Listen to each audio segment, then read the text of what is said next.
Hi, Hi, everybody. everyone. Welcome back to Casual Conversation with G&A. Hi, yeah, welcome back. We're doing conversation 59, the suicide forest. And it's called Aokigahara, I think. Okiganara. Aokigahara Forest in Japan. Um, I don't know if you guys have heard of this forest. It's very well known because of what happens. Hi, DJ Moore. Hi. Um, you never got back to me. Let me know when you're ready to come on. Um, so basically this forest is it's an interesting topic. Like it's always hard when we talk about people that have passed.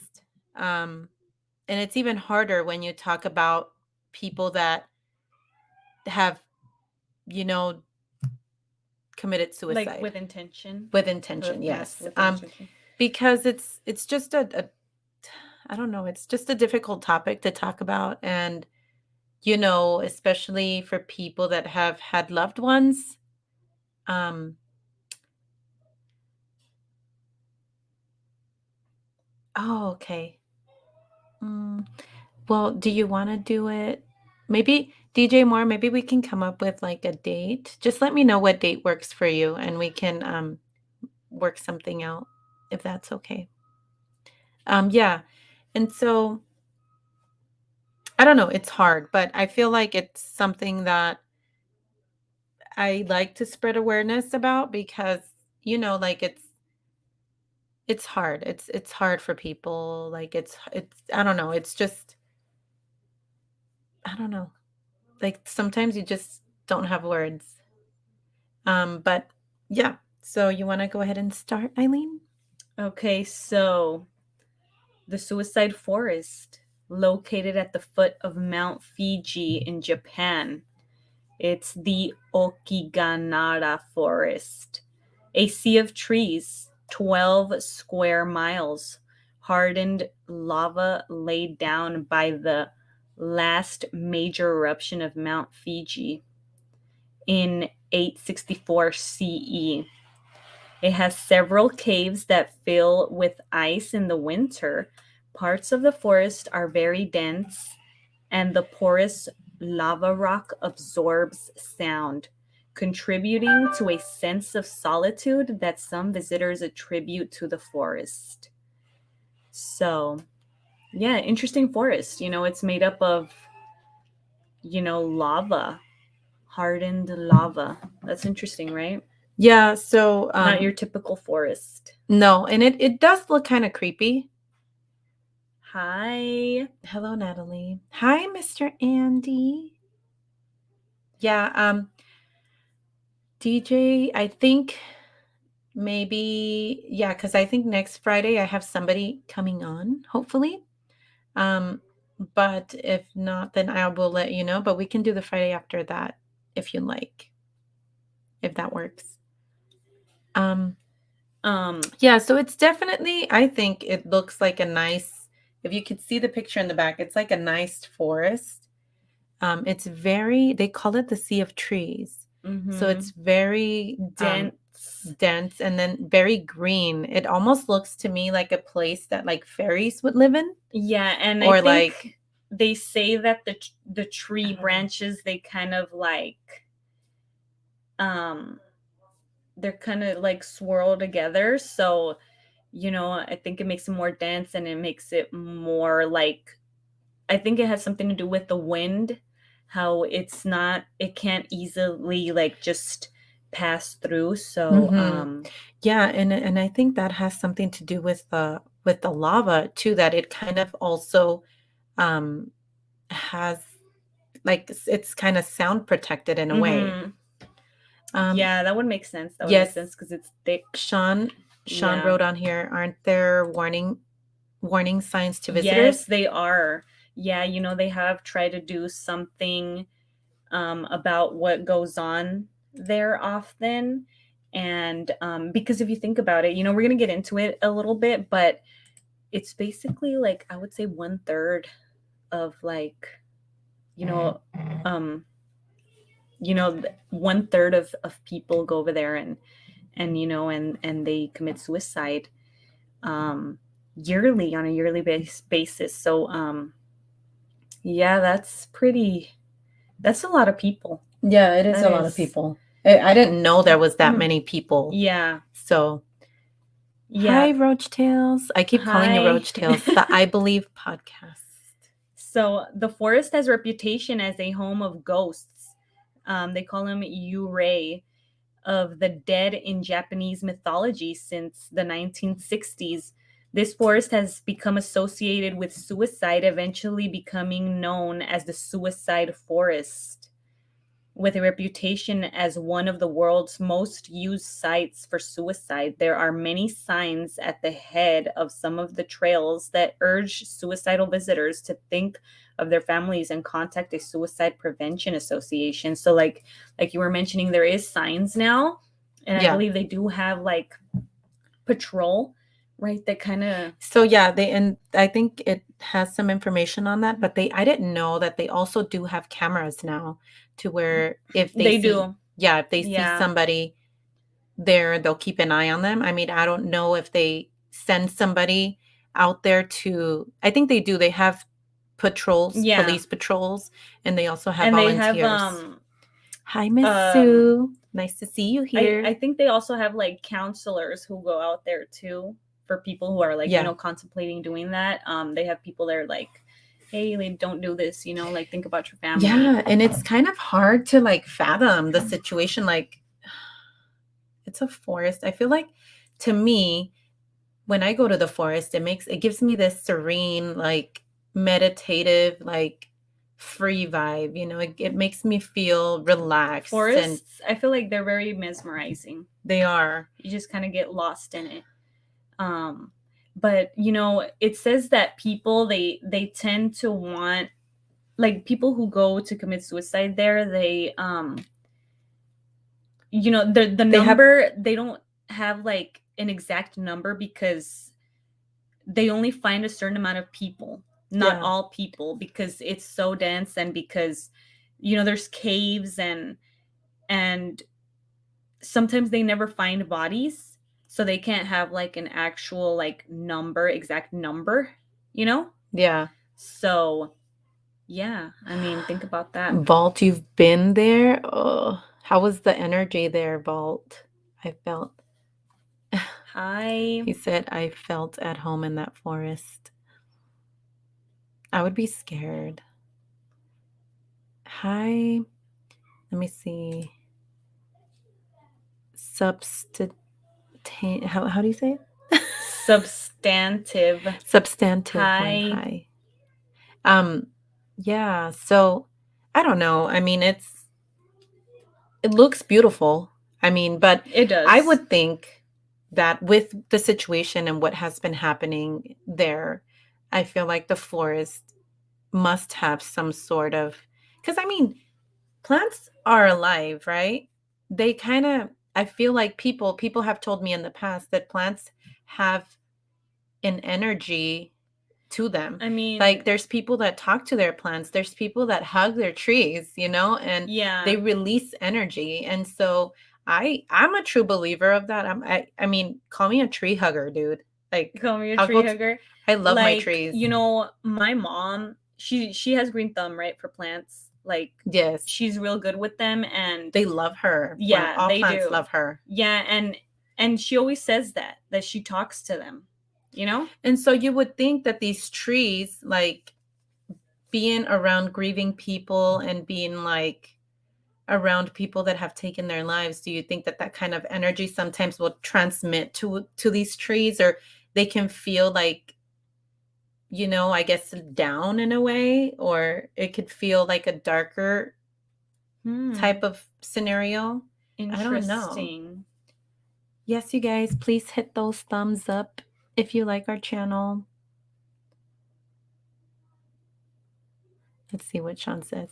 I had an old dead tree in my backyard at my old house, and I called him Old Man.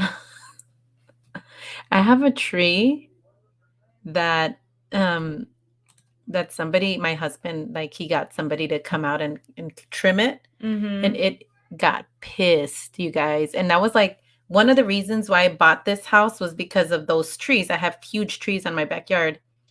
And that tree was amazing. It was like almost like a little cave because it would Yeah. come down and you could go in there and hide and stuff. And it was really, really beautiful. And they came out and they trimmed it. And that tree has been mad ever since. And I think it's been like 5 years. Yeah. And so I've tried everything to save them. And I even told them, like, just grow, like, don't be mad. Like, I've had other people come out and trim them, and he's still not happy. Hi, Lakea. Oh my Hi. gosh. We love you, Lakea. And so, yeah, so he's pissed off. I just recently actually bought some fertilizer. I get some vitamins for him. So I'm gonna try to like give him that, and hopefully he comes back and he's happy. Makes me Yeah, I mean, sad. he's getting better, right? He looks like he is. Now it is a tourist attraction for weird people who want to find. Oh, that's so sad. Wow. That's crazy. Yeah, so they try to keep it to a minimum, Yeah. because, that's something that happens in Japan. I guess it Yeah, has a higher suicide rates, prevalence. yeah, are very high in Um, Japan. I didn't know that. Like researching this kind of got me like, wow, this yeah, is sad and it's crazy. I mean, we'll kind of get into it a bit. Um, yeah, we'll get into it. We'll get Okay, into it. go Let me ahead. continue. So in 2003, 105 bodies were found in the forest, exceeding the previous record of 78 in 2002. In 2010, the police recorded more than 200 people having attempted suicide in the forest. More than 200 people, of whom 54 completed the act. Suicides are said to increase during March, the end of the fiscal year in Japan. As of 2011, the most common means of suicide in the forest were hanging or drug overdose. In recent years, local officials have stopped publicizing the numbers in an attempt to decrease its association with suicide. Annual body searches have been conducted by police and volunteers since 1970. So, Yeah, that's pretty heavy, you guys. Like, that is. I don't like That's talking about this type of stuff. Yeah, that's Like, a lot, and maybe that's why they wanted to kind of like not, you know, put those numbers out there, because, to because try to. it's a high amount. Yeah. And um Andy said, try planting flowers at the base of your tree. You know what? I Oh, am. That's a great idea. Because he doesn't have, like, there's a little friend he has on the side, but that's it. Like, that friend is yeah. kind of like messy. He's kind of everywhere. But yeah, thank you. I'm gonna try that. Um, okay, so I kind of wanted to add to that because they share kind of, we found kind of some reasons why that happens, right? Why people go there and why they try to commit suicide or why they have Yeah. done it. And so I'm going to read off of this really quick and then we'll get into that psychiatrist. So, suicide is an extremely complex phenomenon with multiple factors, including economic recession in Japan. Mhm. And beyond that, there is a stigma around receiving mental health care, especially for men, and a great tendency in Japan to view suicide as a rational decision. Hi, Darkwoods. Hi.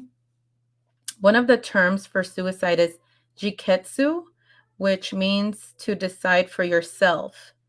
And research has shown that some forms are also less acceptable than certain religious cultures. But Japan takes a hard line. So it's not a mortal sin. So they don't see it as, Yeah. So basically, the stigma that they have for suicide, it's different. yeah. It's not like how it is here. So it's not, what I mean? Yeah, Like, they don't think it's like a mortal sin or you're condemning yourself to anything. It's yeah. just like a decision that you decide to make, which, it's still it's crazy. Okay. And so, do you want me to read that? And I think it's just like how things are over there, right? Because they have like kind of these like ideals, right? Yeah. So, a Japanese psychiatrist spoke with survivors about the reasons why they said they believed that, you know, the reasons why that would happen or they would do that. And they believed that they would be able to die successfully without being noticed. So, a lot of people, I guess, stated that they wanted to go out there and do it because they know that it's a success. Like it's not to where, oh, you can be saved or anything like that. I guess they go and get lost. Mm. So yeah, there's a couple comments there.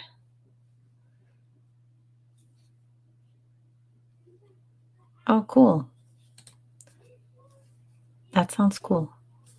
Some cultures find honor in suicide, and I'm going to talk about that too, DJ Moore. Yeah, That she's you gonna brought get that up. I into got into that. that as well. Let's see. Oh, yes, there's a difference. Until recently, if you were found guilty of a bad crime, you had to stab yourself to death. Wow. Yes. But I think that, you know, for the culture, there was a thing Hi, Chase. where the elderly go and do that so that there's more food on the table or something like that. Yeah, That's crazy. I had read something on it. So yeah, you know, I feel like different ideology Yeah, on like definitely. on how, you know, they feel about it. So that's one of the reasons why the survivors said that they would, go there to do that because it's more successful. And also they the psychiatrist believed that the movies and the media played a big role, um, because I guess a lot of people, especially like social media, it's very, what is it? Very, there's like the cyberbullying. Also, bullying in school was one of the reasons why people will go out there and commit suicide. And I think the age group was anywhere between, I want to say 15 to like late 30s was the most common group of people that they would find there. So it's kind of scary and sad. And, because these are young people, and it's more of the young people that this is happening, and less of the older people. And so that could be one of the reasons why. Also, with the pandemic, they said that was another reason why people were, committing suicide, because it's a really hard time to be enclosed without any communication, physical communication, I guess, or um any like gatherings or anything like that. And even for us, I mean, it was depressing, the pandemic. but But we try to find a way to still yeah, communicate with each exactly. other, We you would know, still, we're like, dude, FaceTime or, I was talk like, to each come other on the phone. over. It does not matter. But Eileen didn't want to come over. She was scared of the Yeah, government cooties. but it was funny because like we would just call each other on the phone and be like, hey, what are you doing? You know, All the time. Yeah, like we were always calling everybody. just to be in each other's company. Yeah, we would just call And each even other. like our Christmas, we had a Zoom Christmas. Yeah, where we did like Was a it last little. year? 2 We years did ago. the Secret Santa, We did right? the Zoom Secret Santa. It was hard, but we did Yeah, it. we got it down. Yeah. Yeah, quality time, and it's important to us, right? Yeah. So, yeah, I don't know where you want to put that. Oh, The Chinese call it sepakai. Japanese. What did I say? Chinese. Apologize. To commit suicide, their religion is better than dishonorment. Yes, and I'm gonna get into that because, you guys,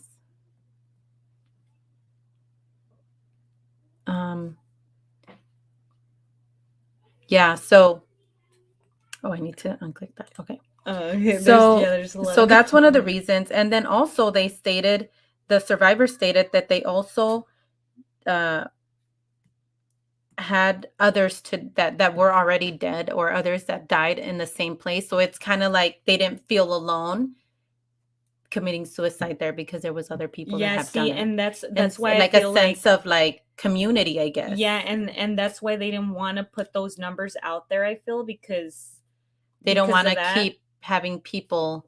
Yeah, because they feel like, oh, like it's kind of a little movement, right? Like sort of like a movement. Yeah. And so, yeah, dude, it's sad. And that's why it's so important, to get help, to talk to someone, to even for people, for parents to look for signs, um, get help for your children if you feel like there's some concern, um, because it's just scary. Okay, so I'm gonna get into seppuku. So that was a form of ritual suicide that originated with Japanese ancient samurais. And so I remember this from movies because I would watch. I had an uncle, he loves like war He movies and like he does. loves all like battle movies, and he would always rent like the Japanese samurai movies. And I thought you were basing this off of like Milan, or what is it, Mulan? they don't show that in Mulan. Oh, they don't. So No, you were it's a kids just movie. you were just talking about that other movie, right? The Last Samurai. Yeah. Yeah. Yeah. But yeah, and so they had this, it was like a ritual of honor. So they would the act typically involved stabbing oneself in the belly with a short sword, slicing open the stomach. And they believed that their soul was somehow in their stomach region, I guess, and that's one of the reasons why they would do that. Um, and then also with the help of a kaisakunin, which is a second person who would lap off their head with a katana as soon as they made the incision, like the cut in Wow, with their the initial cut. katana. Yeah. And there was a great ceremony for this, among other rituals, sometimes drinking sake and compose a short death poem beforehand. And it's it's scary, like because like it's an honorable thing. It was an Mm-hmm. honorable thing back then for samurais to do that. And there was many reasons why they would do it. But like just to think about it, dude, like you have to sit there and do this to bring Yeah. honor. And I was like, So it's a culture no. shock, you Yeah. feel? My grandfather used to talk about that from World War II. Yeah. Wow. Yes, I saw it in Ronin. I saw that movie, and they show that there's That like scene? a scene, yeah, with that. So, and I remember as a kid when I watched that, I was like, but why would they do that? But they're like heroes, like why, Yeah. It was kind of like not. I couldn't understand That it, it was a but whole ritual. yeah, there was a whole ritual. See, Ronin is the name of for a samurai that has been dishonored. Oh, yeah. I okay. So yeah, because I saw a movie. I think it's the who comes out in it? Who? The Which Matrix movie? dude. The Matrix? Keanu? Keanu Reeves comes out in that movie. What? I think it's Ronin something. I don't remember. But Yeah, Keanu's a good actor. yeah, so they would okay. I lost myself. Okay, so they would drink the sake and compose a death poem. And I guess the poem was more about like their life, like a kind of like leaving like a wise message to his family and to the other samurai. So that's one of the reasons why they would have that. And I think I saw a couple of them online, and they were pretty interesting. Like they were like, whoa, like pretty heavy.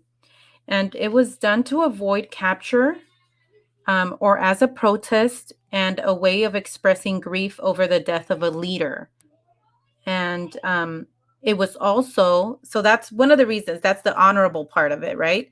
The dishonorable part was capital punishment of a samurai who would commit crimes. And there was a story about a samurai. I guess it was like there was some European men that came to their settlement or where they lived, and I guess they killed those European men, and the leader came, their leader from Europe came, and he was like, I need justice. Like, they killed my men. They were not here to harm anybody. And so they had like a little trial, and their punishment was the, what is it? How do you say it? Seppuku. And so when he saw this, he was like, no, this is gruesome. I don't want this to happen. So can you just like not do that? And so they ended up, like they ended up releasing the other samurais. But that's a pretty interesting, like thing to think about. Like, you're making them do this to themselves because, like, put them in jail. I don't know. Yeah. Like, it's still crazy. A different way to run things. You're okay, Yeah, Wig. it's fine. We love you, Wig. In World War II, if a general lost a battle, they would commit suicide to regain their honor.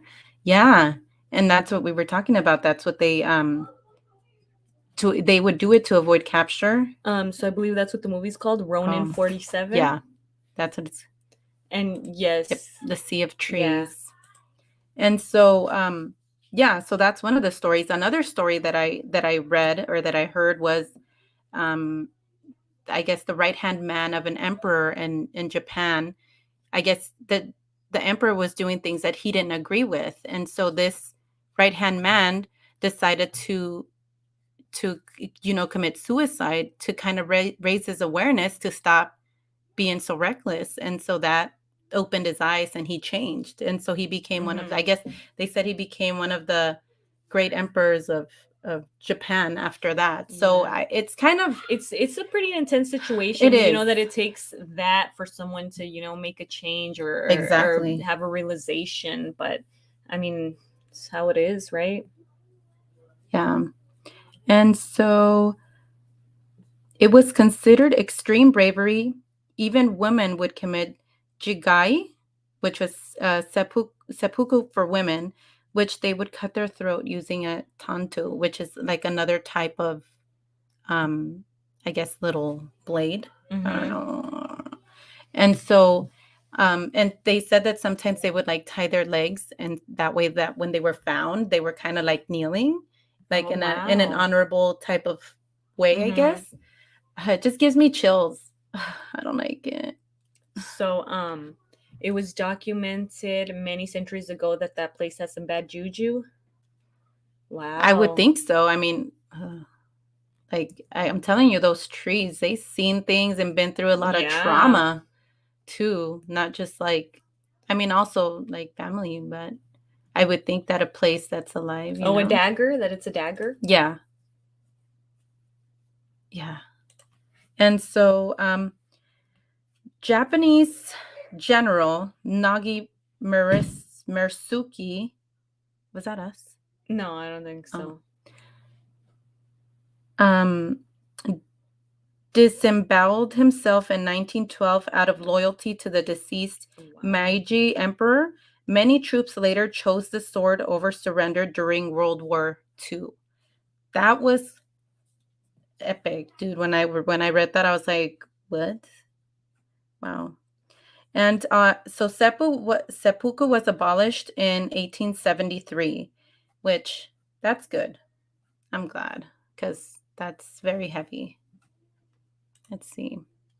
The Japanese civilians used to also jump off cliffs to avoid dishonorable. Yeah, I read that too. It's so sad. Why?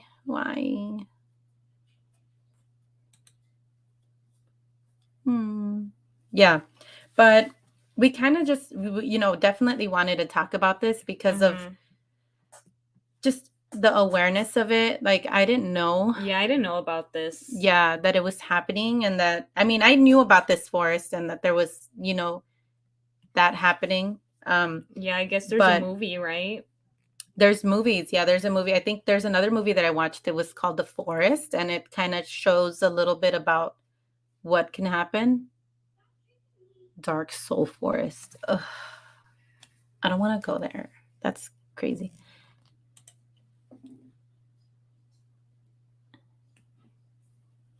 You know what? I've actually heard about that. Have you ever seen that some deer prefer to jump off a cliff than to be eaten by predators. I've heard about that. That's I don't know, like, that's Wow. crazy. Mm-mm. Okay. So, there is I wanted to put this out there. I'm also gonna put it in the On the link? description. National Suicide Prevention Hotline, and it's available 24 hours. And the number is 1-800-273-8255. And I'm going to also leave it there in the description for people to if if you know of anybody, send them this Yeah, and these information. people are trained to Yeah, it's just sad. It's sad. Like I mean, would you think? Because in like one of the movies that we watched, I guess it's kind of like a place where like bodies. Because I mean, don't you think that there could be some type of like maybe activity there or ghosts or other type of things that are left behind? Like, do you think it could be haunted because of all the situations or all the maybe, people? yeah, maybe it is haunted. Maybe it is. And I mean, even going there at night, Oh, I don't it's know. too creepy. I don't know. I wouldn't want to. But I did see something. I know Macy had talked about um Paul, what's his name? That Paul guy? Remember he does boxing now too? Oh, Logan? Logan, yeah, that he went there and he was making videos there and I was like Oh, and the people were very YouTuber. angry. Yeah, people were angry because he was like kind of being disrespectful, I guess. I didn't see the video cuz I was like, "No, if it's I don't want to see that. If he's going to be disrespectful about that." But if anybody wants to join, you're more than welcome. I put up the link in the chat and you guys can come and share if you like or if you want to share your thoughts. But yeah, I mean, that's what I have Yeah, about see this. Logan Paul. Yeah. Oh, Yeah. Vault. It got really loud all of a sudden. Hi, Vault. Hi. Can you hear us? Yeah, what's going on? Oh, okay. I accidentally Yeah. it didn't hit the mic button over here. Oh, okay. Y'all always picking good topics. Oh, thank Always. you. I know it was a hard one. I thought about it and I was like, I don't know if I want to talk about that. That's sad. Well, the people over there call it the dark soul forest. Yeah, that makes sense. I mean, and I think I've seen a Japanese movie too that had, I guess it was like a scary movie. I don't know if it was something, I don't remember. But it was a Japanese movie and I saw it and they kind of portrayed as like an evil place where like where it's haunted, I guess, or there's evil spirits. So that I think makes sense. I think somebody was talking about Jake Paul a while ago. Yeah, Yeah. he actually got kicked out of the country for doing the stupid stuff he did. Wow. Oh, Oh really? I didn't see the video. What was he doing? no, he took it down. He went out there back whenever he was big into YouTube, and he actually went there and they found some bodies hanging in the trees and they were videoing them and making fun and stuff. Yeah. Wow. Why is my mic That's so deep? Oh, I see why. Never mind. I'm sorry. Hold on. That's why I accidentally turned the wrong knob while ago. I was like, why is my voice so deep? Y'all know we used to live over there. Oh, you did? Yeah. I didn't know that. Yeah. I've actually camped in that forest. Wow. And how was it? Did you hear stuff? Did you see anything? I slept like a baby. Really? Yeah. Oh, I don't But think they I have could. patrols. You can't camp out there anymore, or you're not supposed to. They have Mm, patrols every day that go out there and they find people. And usually, what's funny is how they find them. Well, it's not funny. Let me rephrase that. It's odd. Is they start walking through, and one of the things they do is they have to go through. They have grids, and mm, like you, me, and your sister would have our own grid, and we go through and search that because usually when someone commits suicide out there, they start taking all their clothes off as they walk into the forest. And the way they find them is they follow the clothes. mm.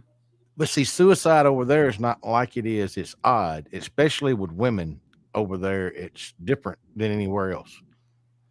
Um, they don't really talk about and tell about the women, how many women that commit suicide over there because of the way they place value on women, which is stupid as hell. But Yeah. let's say, and when I say that the reason why there's so many suicides over there is things are thought of differently. Let's say you or your sister got fired from your job. Well, you're like, oh yeah, you may get teed about it or whatever, but it's not the end of the world. There, if they get reprimanded enough, they actually have special schools set up to send employees to make them better, like obedient schools. Well, let's say that you get Oh, yeah, like etiquette classes and things like well, that? kind of like that. It's Yeah. basically there's somebody standing there screaming at you. You're slow. You're stupid. You need to speed up. You ought to go look Mm, it up. mm-mm. Training schools for work in Japan. I'm telling you, it'll freak you out. It'll be a bunch of people standing there, and this one person just walking back and forth, screaming at them. They'll have different ribbons with colors pinned to them, and those are ribbons of shame. And the way you graduate that class is you actually get rid of all your ribbons of shame.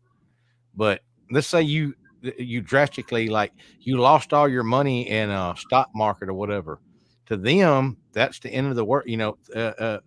So their families won't be looked down upon. The person that did that, they commit seppuku, uh, Mhm, ritual suicide. They mhm. banned it year back in the 70s, I think, but they still do it. So Uh, do you think they go and do that as well there? they've done it. They found people that have done it.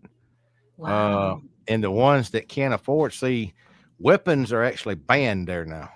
Knives, stuff like that. Back when when Japan surrendered, like one of the conditions when Europe took over, they had to surrender all their katanas, kateas, and I cannot remember the name of the other. Uh, um, Hold on, I'll think of the name of it in just a second. The short sword. It's called a. Uh, Is it the dagger? well, The little one? It's not really a dagger. It's tanto. The tanto. Oh, yeah, that's the Tanto one is the the women short. used to use. Yeah, they had to surrender all those, and they're still looking. Some of those swords that were surrendered are worth like $50,000 because they're family swords that were made by some of the great swordsmiths back in the day, where Yeah, they hand forged like they would fold the steel like 50 times or 500 times that would make those intricate patterns.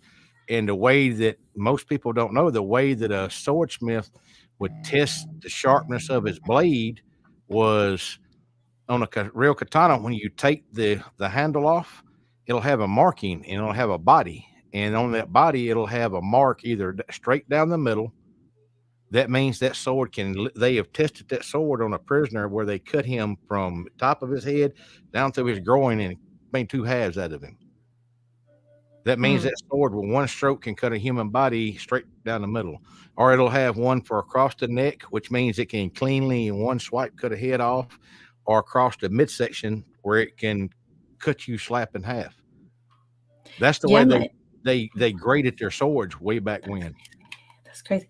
Because I was, well, researching that, and it's very gruesome, like the just thinking about, like, how they did it, and so but they would have specialized men, like that the ones that would, like, do the decapitation, but it was Mhm. to the point where it wasn't all the way through because that wasn't honorable either, so it was just to where it would hang, like, and I was like, "Oh," like, that's just It it was it a was too technique much. that they used. It They was used a technique, yeah. Well, that was the skill of the swordsman, and this is the thing: they would have to pay that uh, the person that's got they got a name. It's their secondary. Yeah, the That's their secondary area. I cannot remember what they call it for the I wrote life it of me, down. but they would actually pay that person, and depending on how good and how many times that they had been a secondary, was how much they got paid because it was an art to the swing and to be able to stop without cutting the head completely off. Sorry. Yeah, I think they were called the Kash, Kaishak. Kashinota. Uh-huh. Yep. Yeah. Mm-hmm. Oh. And even like I remember watching, I think there was a movie I watched. I don't remember what movie it was, but it showed them in battle. I guess they were in war, and they would, I think it was World War II, and they were like Mm-hmm. surrounded, and you can see them just, like doing the seppuku Oh, right there, like where they were at in the trenches. And I was like, oh, that's wow. crazy. And see, that's a different style than there's actually a ceremony that goes through Yes.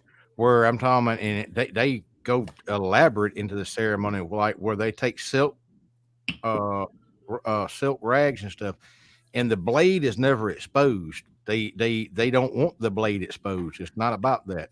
Where they take and they wear white silk shirts, where they open them and then they take and put the blade inside of the silk knife, and the way they bring it around and hold it, and then they plunge it into them, and they actually go from one side of the belly to the other side of the belly, which is disembowelment. And then they take that rag as they pull the knife out, lay it down.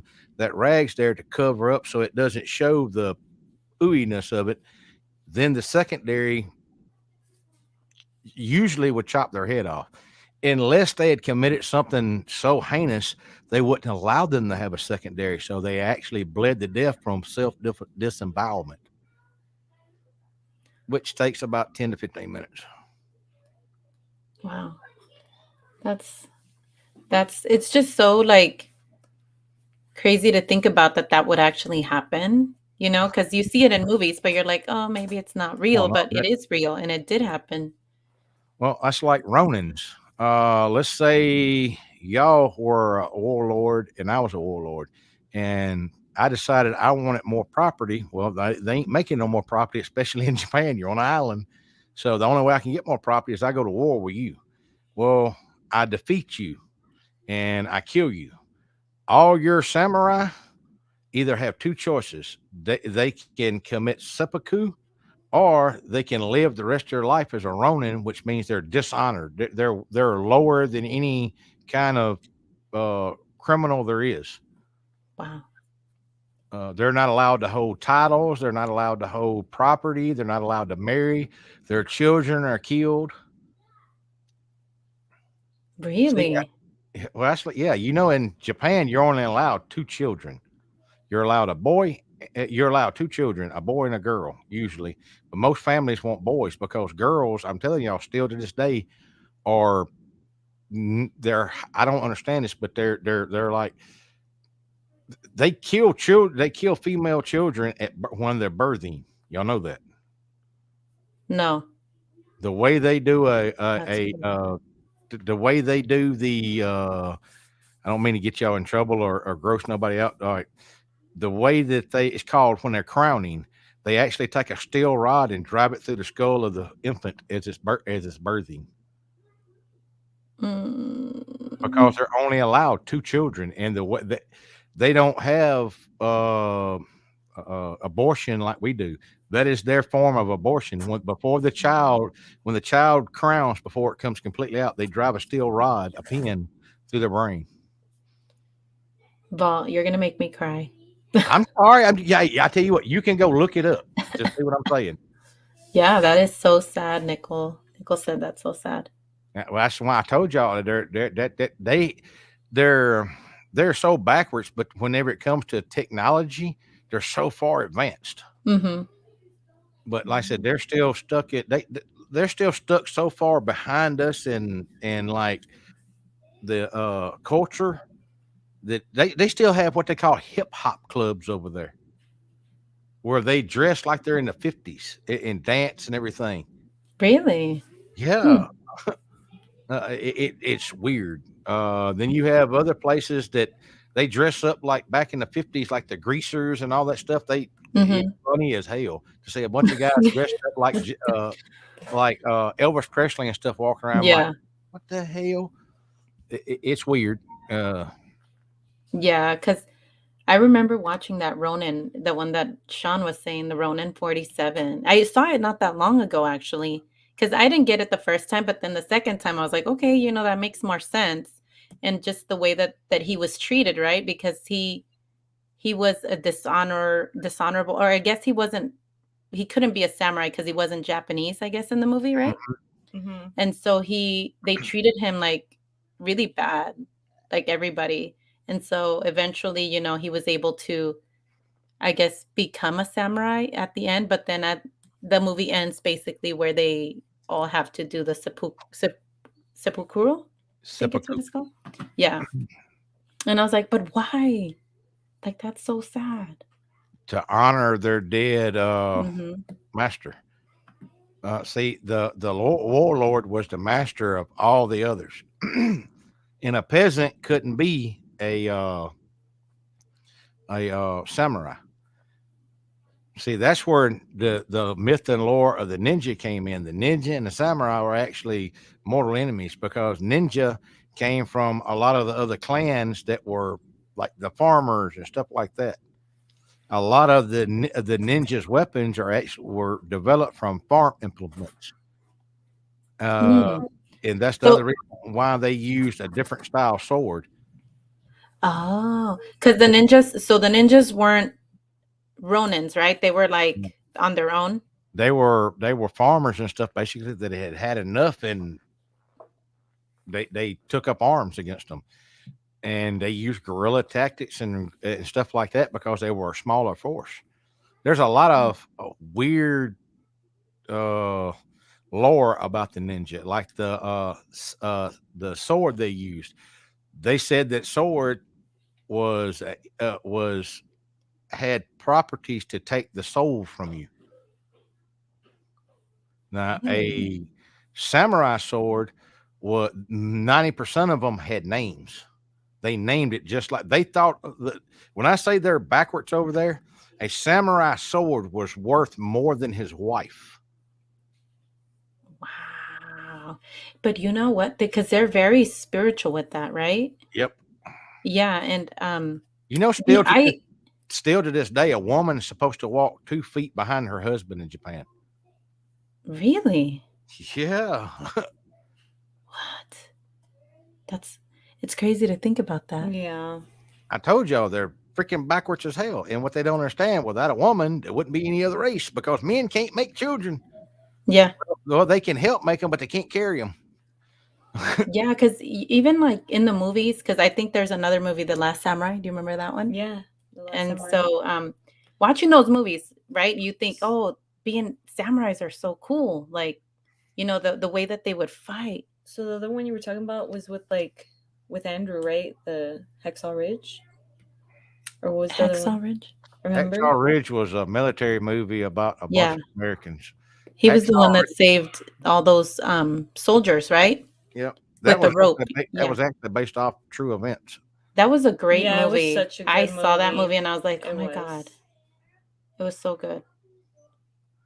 Uh, Yeah, but like I was saying, so like in the samurai movies that they've done here in America, right? Like they make them look like really cool, and their tradition and the way that they fight and their honor and the way that they were so passionate about because like the last samurai they fought with swords, like even though the other opponents had like guns and weapons, right? And it just throughout this whole time I'm like, oh wow, that's honor was like everything to them. But you would think, okay, but I mean, was it exactly like that, and sort of, but it's we. It's not to the point where most of us would understand. Like I said, their culture is. You have to be immersed in it for a while to start even understanding it because it's nothing like what we're used to. Uh, that's like the forest. Like I said, the only reason why they put certain restrictions on it wasn't because they were trying to save people from committing suicide. It was because they were starting to get bad press and stuff for the people doing it. It wasn't, they didn't care about the people that were committing suicide. They were getting bad publicity and bad press. And mhm, that hurts their industry. And that industry to them means more than anything. yeah. Wow. I have there's this place here by my house. It's not right by my house, but it's like a I guess I thought it was like a place like a taekwondo like things, but the other night I was driving by there and there was like three men in there and they had swords and they were dressed like with the full samurai suits. And I was like, "Oh my god." And I was like driving by and I was Uh-huh. like, "That's so cool, dude. Like they're Have actually you using swords." have you seen that I don't know if it's the same spot, but they have one where they have like this like scary thing right there. Have you seen Yeah, it? it's like the actual like Kabuki armor, I match. guess, the It's It's called samurai kabuki. armor? because it It's, like, in looks the like, corner? yeah, and it Yeah, looks like a That's the beast. kabuki. yeah, and they have it there in the like, the and I was like, "Oh, maybe, like, I can take my kid there," but it looked to me like it's for adults, like, it wasn't for kids, but it just looked interesting because they had the full attire and the swords, and they were, like, kinda, like, doing It the depends maneuvers, and I on was like, what style they're teaching. "I You don't got know." Isshinryu, Panenjak, and Ninjutsu. Those are the general Japanese taught martial arts. And then you got Isshinryu, Panenjak, Taekwondo. Mhm, Taekwondo is actually Chinese kind of. mhm, Those are the traditions in that. Then you got I don't want to butcher that. Wen Fan Yu is what Bruce Lee actually took every one of those arts and he took everything out of it that didn't need to be in it, movements and stuff, and developed his own, which called Jean Kudo. And it was pretty badass. yeah, I've that's studied cool. it just a little bit, but I don't have time for all them kicks and bull crap. So So how long were you in Japan? mm, 3 years. Wow, that's a long time. I said it was fun. Yeah, There are certain areas that they don't allow daiji, which is anybody that's not Japanese. Daiji is actually white devil. That's what they call us. Uh, it takes a while. I said first thing I learned in any language is all the cuss words and all the stuff that when they're insulting you, because as long as that's I what you hear understand, most of the time. yeah, I had a friend that went out there to Japan, and he loved it out there. He's like, "Man, it's so beautiful. I wish I can live there." I was like, certain "Yeah, islands and certain parts. Uh, yeah, as long as you stay on the mainland or uh, you don't want to go to. Hold on, it's I can't pronounce it, but anyway, it's the smallest island. That right there is where all the poverty and all that stuff is. They kind of keep tourists away from there. mm, Because like I said, it's a very like half the thing don't even have electricity to this day. what?" So do they still have like little villages like that? Mhm. There's an Wow. island chain scattered through there, and then like I said, and what's funny is depending on which island you're from, which dial they don't- all Japanese is kind of like Spanish. There's not just one Spanish language. There's not just one Mhm, Japanese language. Depending on mhm. what island you're from, it is how you talk. They can tell where you're from. Me, it all sounds the freaking same. Uh, but Yeah. like now, Tokyo is parts of Tokyo is the what they call the electric district, which is kind of like the Mhm. downtown. It's busy, lit up, noisy. I don't like it. Now you can get on the outskirts towards the bays and stuff. And it's real pretty. It's real nice. Uh, Wow. Yeah, I think he went to Tokyo, right? Yeah. Yeah, and Yeah, he it's beautiful. Have Did you ever get a chance to see the cherry blossoms hmm trees? Yeah, Because those are like a big the cherry block. They got a garden tourist. out there. That's it's like a full garden? It's beautiful. hmm What? That's cool. The only thing is, I don't like the smell. I don't say I'm not real big on flowery smells and stuff like that. It drives me nuts. But Really? yeah, I don't like it. So you don't like perfumes or cologne or Very, anything like very, that? very few. Very few. Hmm. I don't wear any kind of colognes or anything. I think Uh, I prefer like the fruity smells. Mhm. Uh, and rather than the that's flower. like lavender. I don't like lavender, and I don't like uh, crap. The white flower. Vanilla. I don't like the smell of vanilla. Huh. Hmm. Yeah. But wow, that's cool. I didn't know that though, Walt, that you lived out there. Hmm. There, Hmm. Brussels, Germany. Uh, let's see, Okinawa, Brussels, Germany, uh, Canada, parts of Ubane, uh, Mexico. yeah, Mexico, India, Iran, Iraq. Uh, Wow. I know I'm missing some. Which one was your favorite? Germany, Really? Brussels, Isn't it Germany. cold there all the time? Not really. Brussels is like a it's like the countryside.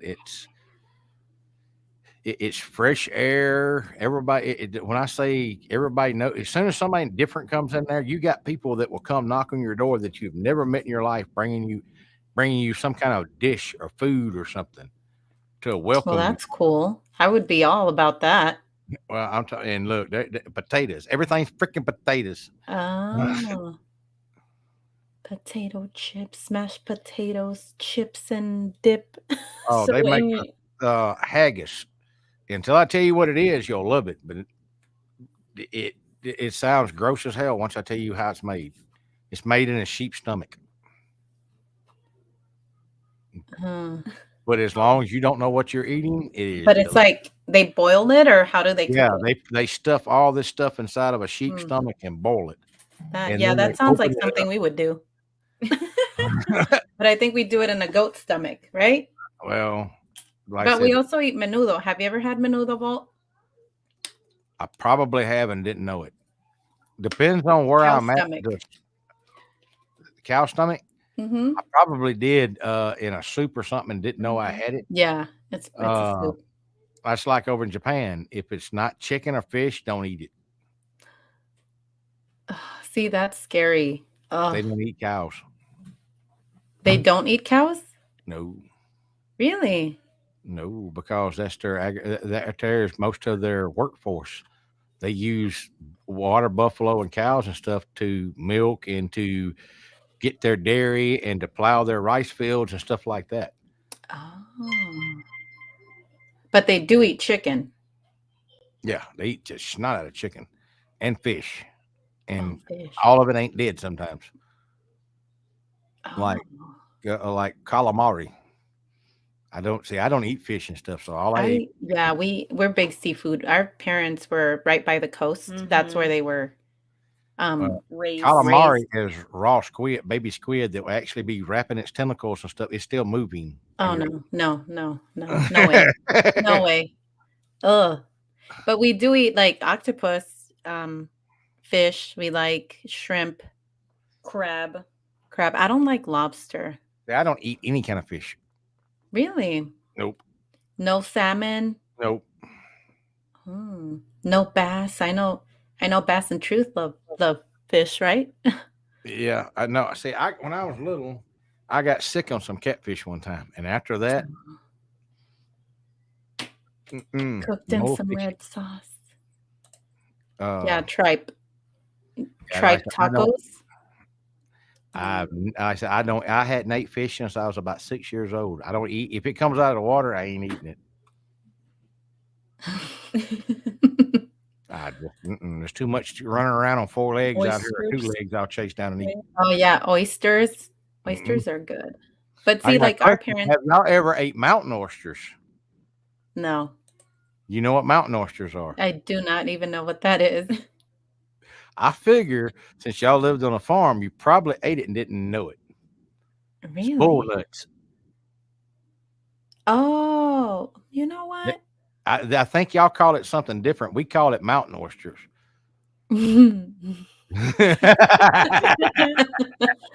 I see that. I know. Well, y'all living on a farm and everything. I guarantee you, Yeah, yeah, because like I said, we've gone out, gone out there and actually like did the hard work, like Well, most of the time, let's put it, on a farm, you don't throw nothing away. yeah, Nothing's exactly. gone to That's what I waste. Yeah. was gonna say. Whenever they cut the bulls, they and remove them. Like I said, it may be 25 bulls on some farms that they do that. They cut them and throw them in a cooler, and then they cook them. And they call them mountain oysters around here. I forgot what it's called down in Mexico. They sell them on street vendor corn. They're on a stick. In Uh, Mexico? yeah, everything's on a stick down there. Just about it. Corn. Lakea absolutely loves street corn. Street corn, yes. With Oh, the cheese and The the corn on the cob. mayo. I don't know what is all on that stuff, but Lakea will kill you over some of that. Shrimp are She cockroaches absolutely of the loves ocean. that. Okay, John. There's something, I don't know what they're called in English, but there's like little we call them cocholopas. They look like real cockroaches, but they like when the wave comes in, they dig themselves in the water. I mean They're, in the In the sand, sand. and you have to kind of put your hands in there and they yeah, come up. sand bugs. Yeah, I think that's what they are. Yeah, sandbugs. And my Yeah, grandma used to they're like we would they're a go little grab. more rounder than a damn cockroach. But yeah, they look. I've seen them cooked with everything you can think of put on them, from chocolate to some other kind of stuff, and they put them in rice and all kind of stuff. Yeah, like sea lice. But I've had those before. It's been, I think I was so little. I remember them. I remember, going to, get them from the ocean, bringing them, and then grandma would make them. And I remember I had them and they were good. They taste like, I don't know, like fish, I guess. Well, Like, that's like you whenever know? they cook. I can't remember what the cooking's called. It's got a name for it. When they take the goat and they kill the goat and they skin it, they gut it, Mhm. and then they cook it in the fire pit where the eyeballs, everything else is, and then some of the guys will fight over who's going to get the eyeballs and the tongue. Really? Oh, The yeah, tongue, yeah. Like we eat Mhm. like tongue tacos, that's fine.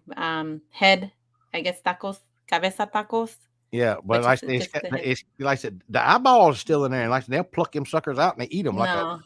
No, no, ugh, Uh, ugh. Seen them do it. I won't even eat the fish eyeballs. That's gross.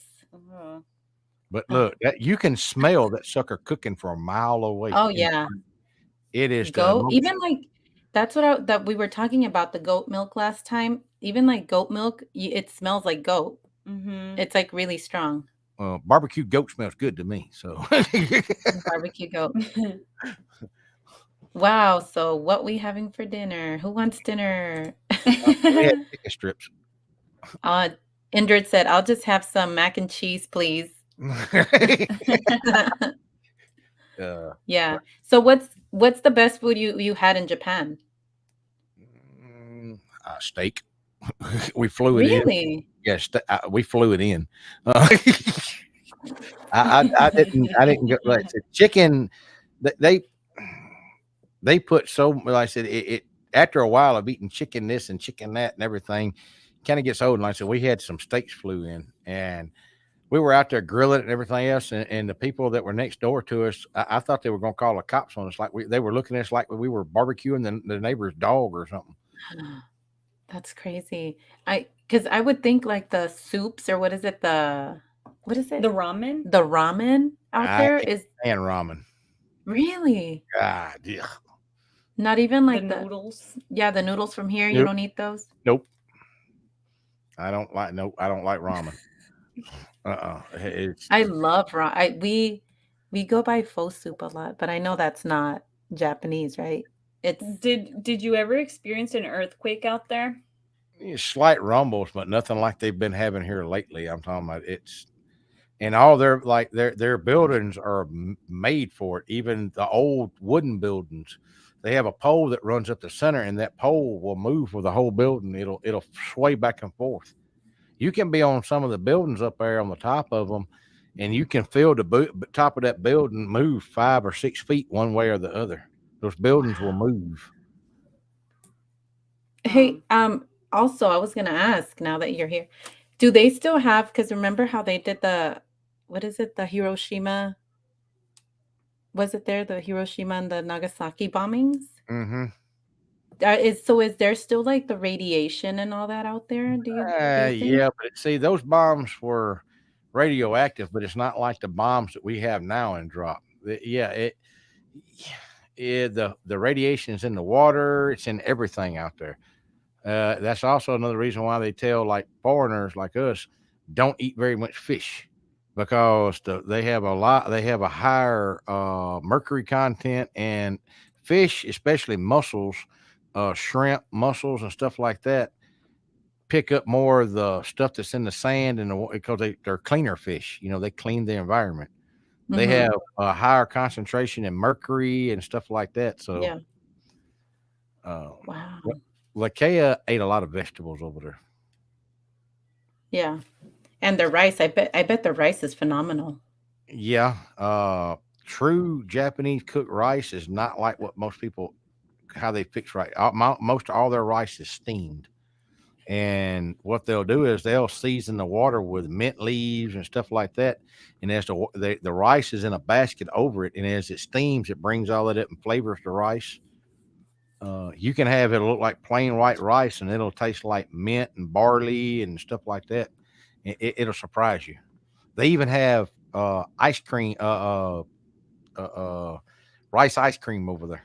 What do you call those? The mochis? Yeah, Yeah, Oh, it's I those a are love those. good. it's a form of that, but it's like rice pudding and.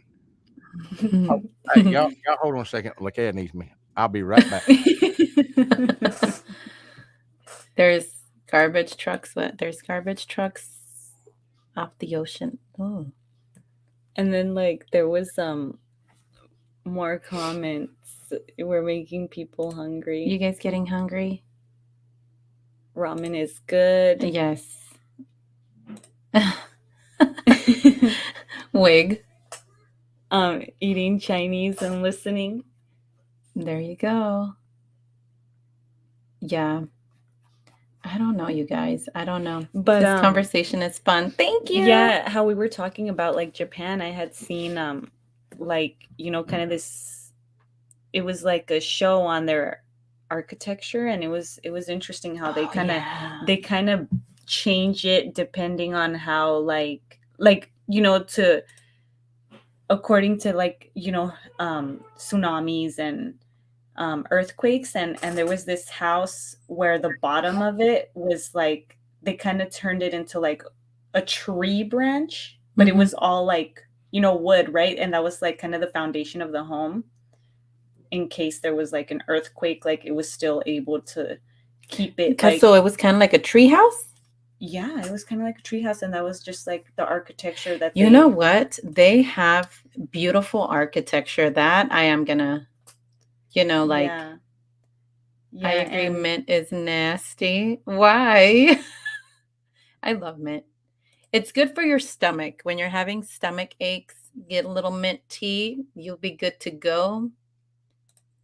Hi, Lakia. hi, What is the some linguago? this is a certain topic. So basically we choose topics and then Mm-hmm. we talk about that. And then at the end we share our thoughts, right? Our theories, thoughts, and then if anybody wants to come in, they're more than welcome to come in and kind of share their Yeah. thoughts. But I, sometimes, we talk about everything. I Yeah. apologize. Mikhail was having a problem with a childproof top. I want a tree house. Yeah, but they do Yeah. have beautiful Yeah, and architecture. it looked like, tree branches, and it was just awesome, how they make it, how they, Northern California, they got people that like grown people that live in big giant tree houses out there. In That, Northern California? yeah, up there close to Sequoia? yeah, they're in giant big old trees. I'm talking about Oh, yeah, like the big cabins out there? yeah, and there may be 20 feet up a damn tree. Oh, yeah, lenguas gorditas are delicious. I think we got Sorry, I everybody done done hungry, it to y'all. Bo. Hey, I'm sorry, I done it to y'all again. Y'all were talking about the dark forest, and we done swapped up the food now. No, that's okay. We love talking about everything. Everybody was getting hungry here. See, I ate before I come on. There's a show where they really elaborate on tree houses. Yep. I think the new thing, I don't know if you guys have seen, there's a new thing called, oh, what is it called? It's like sea train homes now, where they get these like container uh, homes. They're called container homes. Yeah, tiny I houses. I didn't know anything you about know, that until but they. they're good with space, right? The Japanese. Oh yeah, they're Yeah. very, what do you, minimalists, I guess. Yeah. Yeah. They don't have anything, Look, you better which be is cool. careful when you go to rent a motel room out there because a motel room in some places is just actual.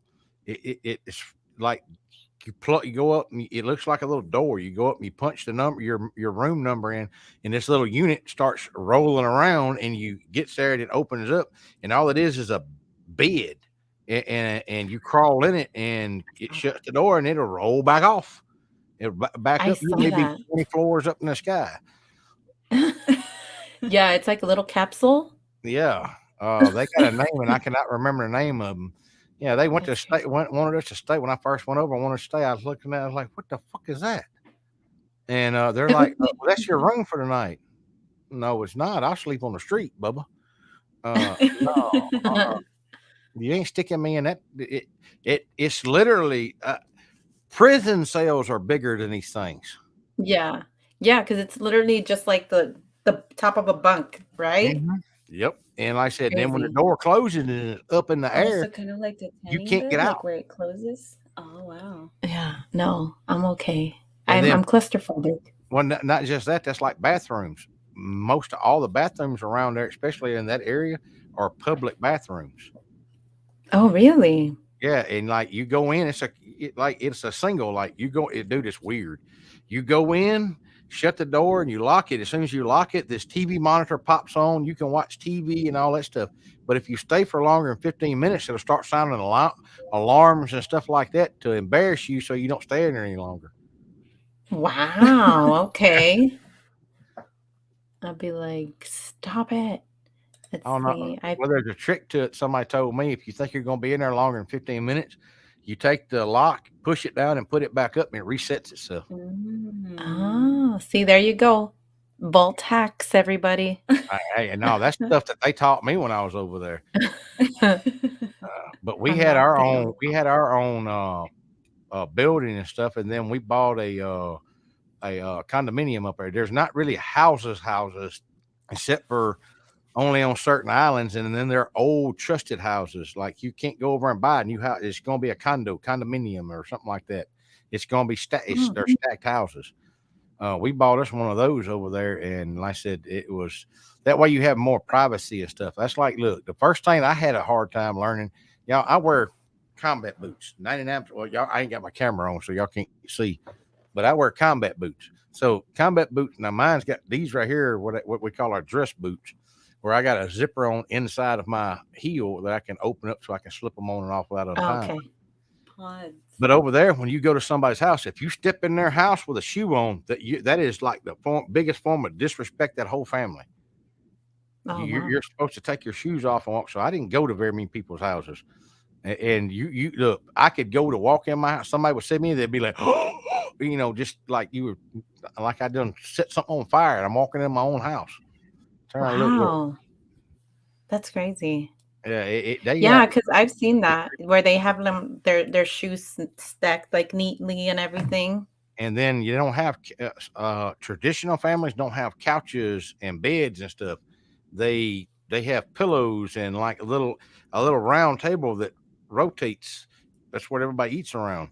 That way, if like whenever you're serving, the server eats last, and they go in a hierarchy. Like the father gets his food first, the oldest male child gets his food first, then the next to the oldest male child. It don't make a difference if there's a female child that is older than all the other kids. She actually eats last right before the mom that's serving. I'm telling y'all that their culture is not set up for Ah, female. That's why so many females leave from over there to other countries because it's just yeah. the way they're treated. That's the best thing to do. Yeah. That's crazy. It's so sad. So they're called pods. Yeah, they're called Yeah, pods. exactly. Yeah, Yeah, I'm okay. yeah. I don't know. Yeah, Vault don't do pods. Mm-mm. That's the other thing. You Guns. feeling like you're like in an MRI or something like that? Shit feels like you're. It feels like you're in a little cocoon. Eileen said a tanning bed. Yeah, think of that. Except for this is the thing to get out. You better not have to go to the bathroom real fast because you got to on your side of your wall. You got to punch a button in to send you back down to the ground floor and open up. And you better take all your shit with you because usually once you get out of it, you got to pay to get back in the damn thing. That's It's weird. crazy. There's, yeah, claustrophobia. It says, why is their culture like that? That tough. It's always been like that. That's But the isn't it like that though in what is it? Saudi In Arabia. another, yeah, yeah. Isn't it the Yeah, but same? it's not as bad as that. Like I said, let's put it this way: a female has no chance of any kind of progressive a career over there because they're just not a company with a female like CEO or something like that. All the other companies look at them as a lacquer company or someone that is not to be dealt with because they're not tradition. Everything is about tradition. Hmm. And they're still stuck. I told y'all they're so far back cultural wise. Like I said, they still have like I said, 50 style dance places. They most of every bar you go in is a karaoke bar, and they're singing stuff from the earliest that they're gonna have is the 80s, What? like Eye of the Tiger and stuff like that. And it's funny as hell to listen to Eye those of the sung tiger? it's funny as hell to hear some of those people. They don't speak English, but they're reading English, trying to sing it, and it's hilarious as shit. And they're not even drunk yet. That's crazy. You And know, hot sake I will was, get you drunk quick. yeah, the sake. I've had that before. Oh, it's gross. I was like, no, because you know, you go eat sushi and they have the sake, and I was like, no, I'm a Now, pass did you on that. drink I'm it good. warm or cold? Wasn't I that think what it's cold. Yeah, see, I've remember never had it warm. in the Rush Hour movies? Wasn't that what Chris Tucker was singing? Right? What was he? Oh, Wasn't Eye of it the Tiger? or what was it? One of those songs. I don't know. He was doing uh, karaoke. sake is actually meant to drink warm, and it's better warm. I don't know why Oh, it tastes. really? Yep, Yeah, hot because sake. they have it in like little glass bottles, and then you just, I guess, I don't know if you're supposed to drink it before or after. I All it mean, is glorified freaking moonshine made out of rice. oh, that's gross. Real good sake is at least 120 proof. That's why they had Really? yeah, that's why they had those itty bitty glasses they drank them out of because two of those and you're toasted. Yeah, when I had them, I mean, I think I had like 2 and I was already feeling real good. And I was like, no, Yeah. I'm good because if I do another one, somebody's got down. somebody's got to tote G home. Yeah, so I was like, no, I'm trying to eat here. I want some Yeah, sushi. but I think the unfiltered one tasted better than the filtered. Mm. Do Yeah. you like it? The unfiltered one, You like yeah, it? it tasted I better. don't like it. I'm not a big alcohol I'm drinker. telling you, drink it warm. It needs to be right Yeah. at 100 degrees. Oh, I'm And gonna tell them next time. Yeah, Can they you warm make it up, They please? warm it up. They warm Oh, it they up. do? Yeah. yeah, Huh. the hot sake is actually that's why it's called hot sake. And like I said, it will react on you a lot faster than regular cold sake, Mm-hmm. but it tastes better. I don't want it to react. Now, see, that's back in my heyday, back before Vault quit drinking and all that stuff. And oh yeah, What was your preferred drink of choice? my preferred drink of choice was Black Label Jack. Oh, okay. So some Jack and Coke? Is that Tinkerbell? Yes, Yeah, ma'am. sounds She's like fussing it. at Lethal's dogs. The oldest male will take his parents in when they get old, so everything is about his success so that the parents have a healthy old age. Yep. I don't know who did put that in there, but they're right. Yeah, that's Look, TJ Moore. look, if this is how much they do on honor, let's say your parents, they were dead and gone and they're in a burial plot.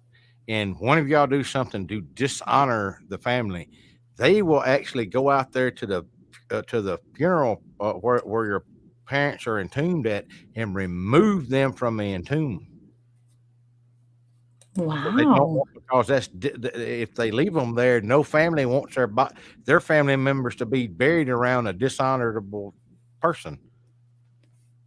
That's crazy. I told y'all they got some weird ways. And Yeah, that's disrespectful, like doing things like that. see, Hi, they don't Ivy. look at it like that. They it's weird. Like I said, their culture and stuff that it's y'all would just have to live it for a while to So are understand. they yeah, and I was gonna say, is it the same for like people that are foreign? Like, let's say if women go out there, No, would not we as get much, treated but the you're same? women are always looked down upon, but the foreigners are really looked down upon because the we look at them like, man, why are you so backwards and everything? And to them, we're backwards. You know, Oh, we don't care about our families' well being or whatever. You know, if the brother's doing good, the other brother should be doing good or looked after. You know, most of us don't do that. Once you get to a certain age and get out on your own, you take care of your family, and you know, just because you've got something don't mean your sister should have the same as you or equal. Like I said, if something happened to your parents, the oldest male child's supposed to take all the role of debt and everything else that the family has occurred and put it on him. oh. It's So all it's about honor. so that kind of brings me back to the suicide forest, because then that kind of makes sense Mm. on why there's a lot of like emotional distress for people, right? And like a lot of hindrance. Where they feel like it's There's no way an out. easier solution for them to do that It's more than honorable to to be a die disgrace. because that person that's committing suicide, them committing suicide to them is paying off that. It keeps the family from being shunned or being shamed.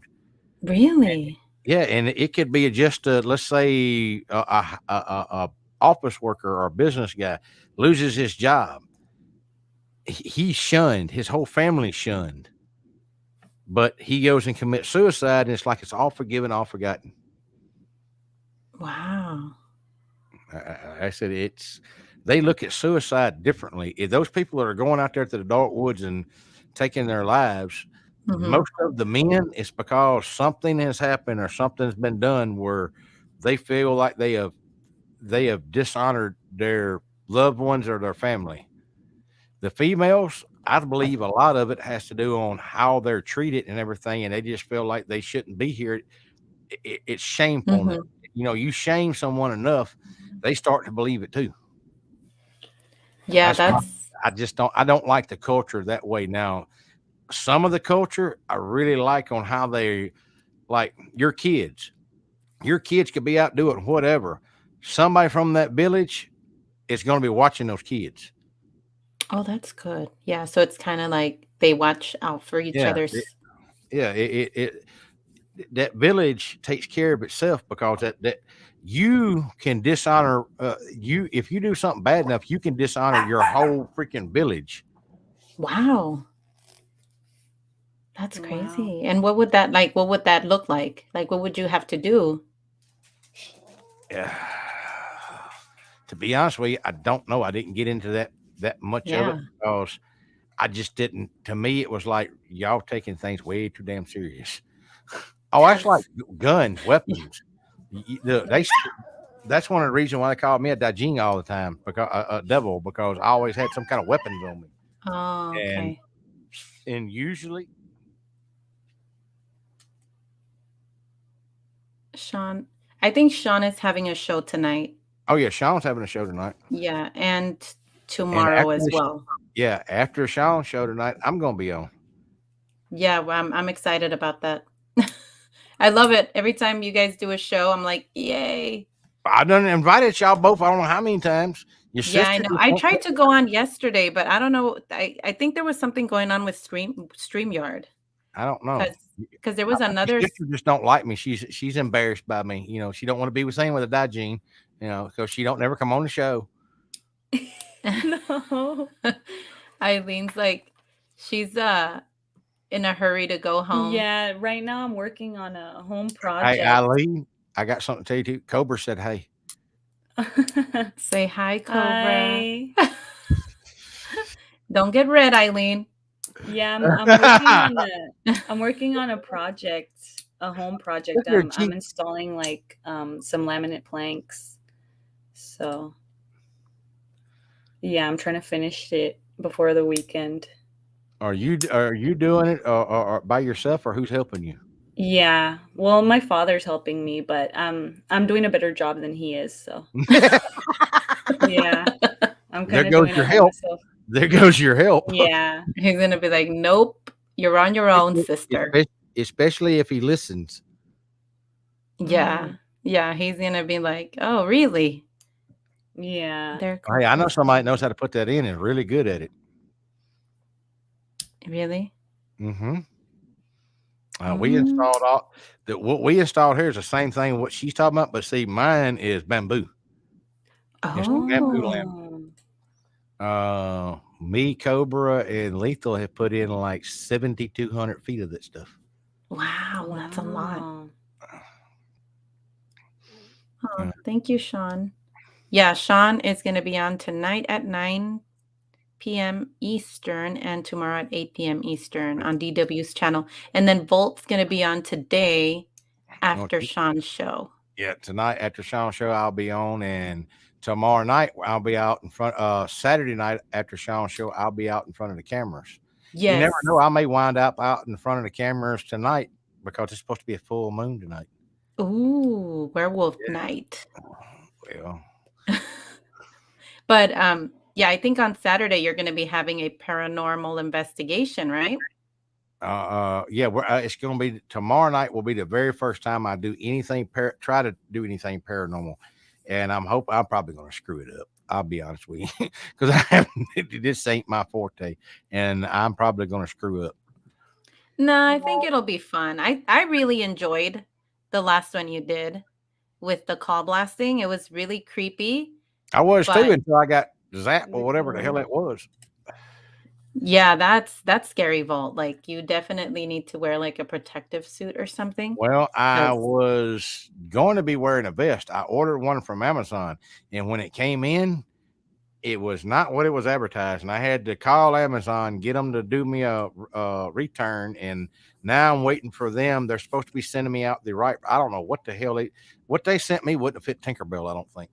I don't, oh, so it was like a one of it was those, some what is kind of it, little kid catfish? thing. I'm like, Aw. this is not the description. This is nowhere near what it described. Oh Uh, man, it's but that's annoying all when they right. do. I'm hoping.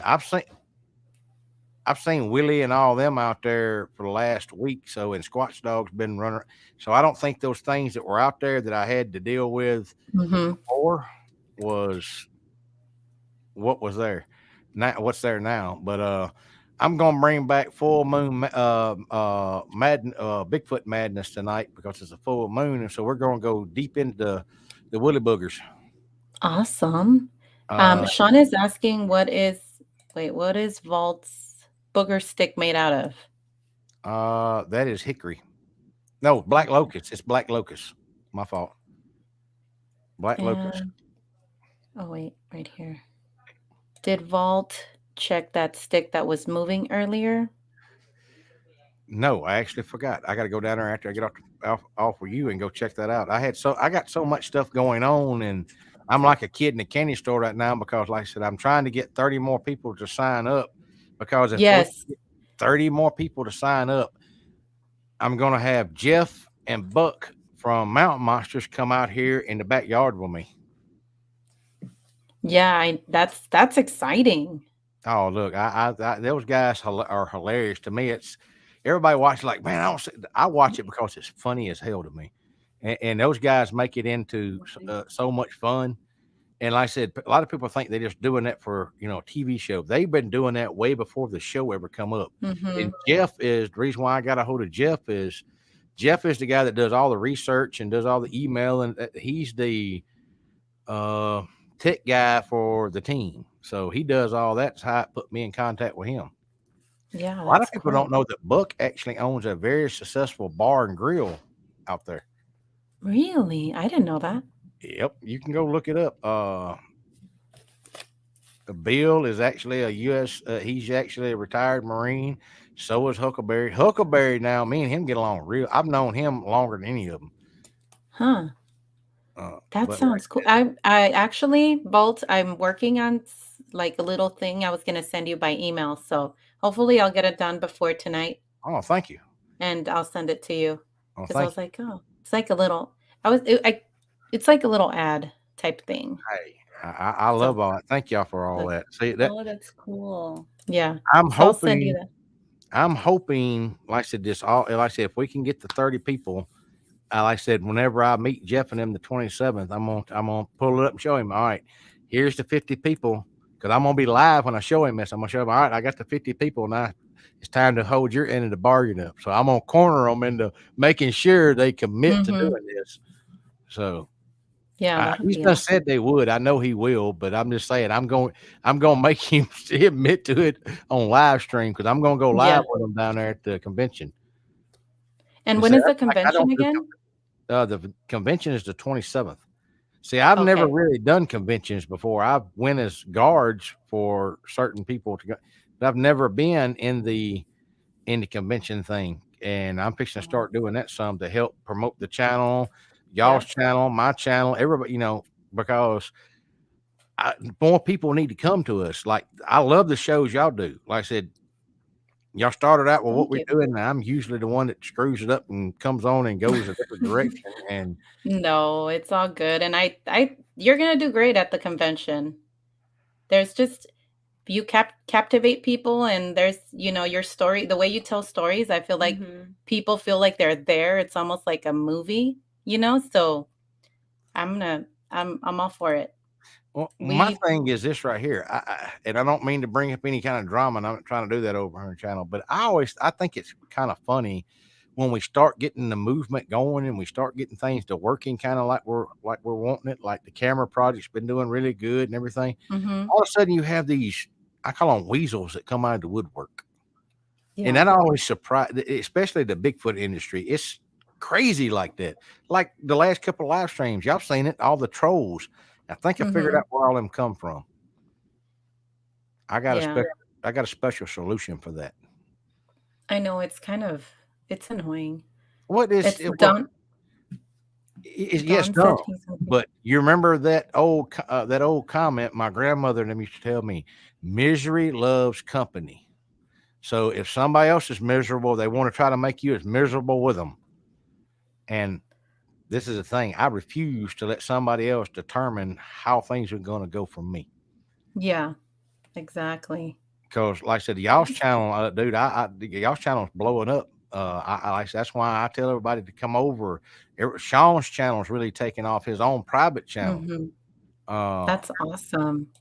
like I said, I'm happy for everybody, and that's the thing, like, I feel like you've always said, we try to help other channels come up and do better because I think it's nice to have Mm-hmm. like-minded people and also people to talk about and share stories and feel like you're part of a group.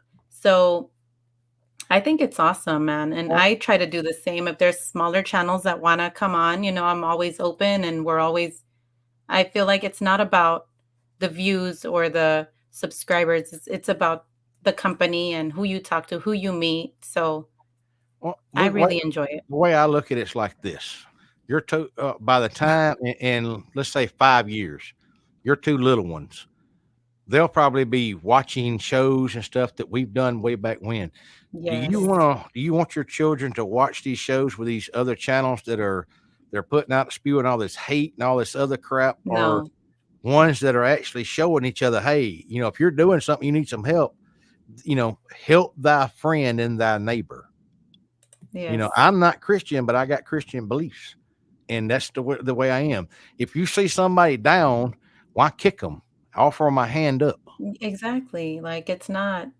It's not we're not enemies, and that's the other No, thing, there's even only just a few people in this industry that I absolutely just cannot absolutely stand. We're not going to go there, but the reason why is because of the way they look at their listeners in all the other yeah, channels.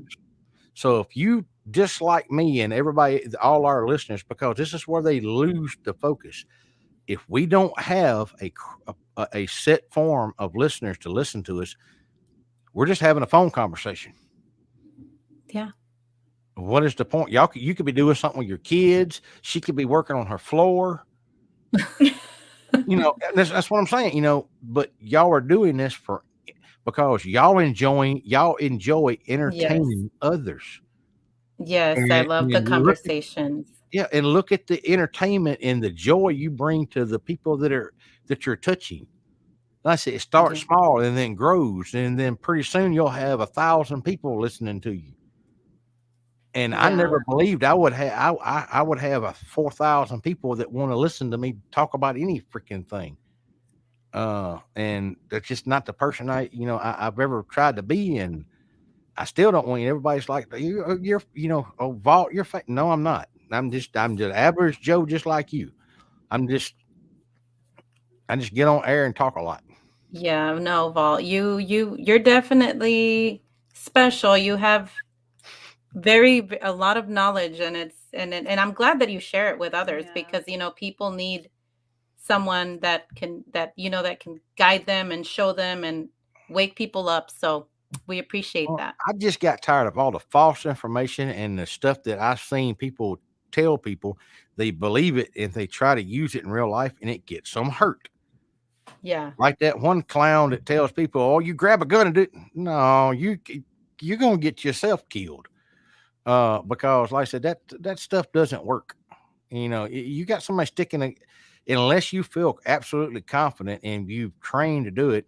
Your best bet is to give them your money in your pocket is not worth your life, because when you go, you just don't affect it. You now are affecting your children, your sister, your mother, your father, because you're not there anymore and you're causing them grief. So is Yeah. $1,000 worth all that? No.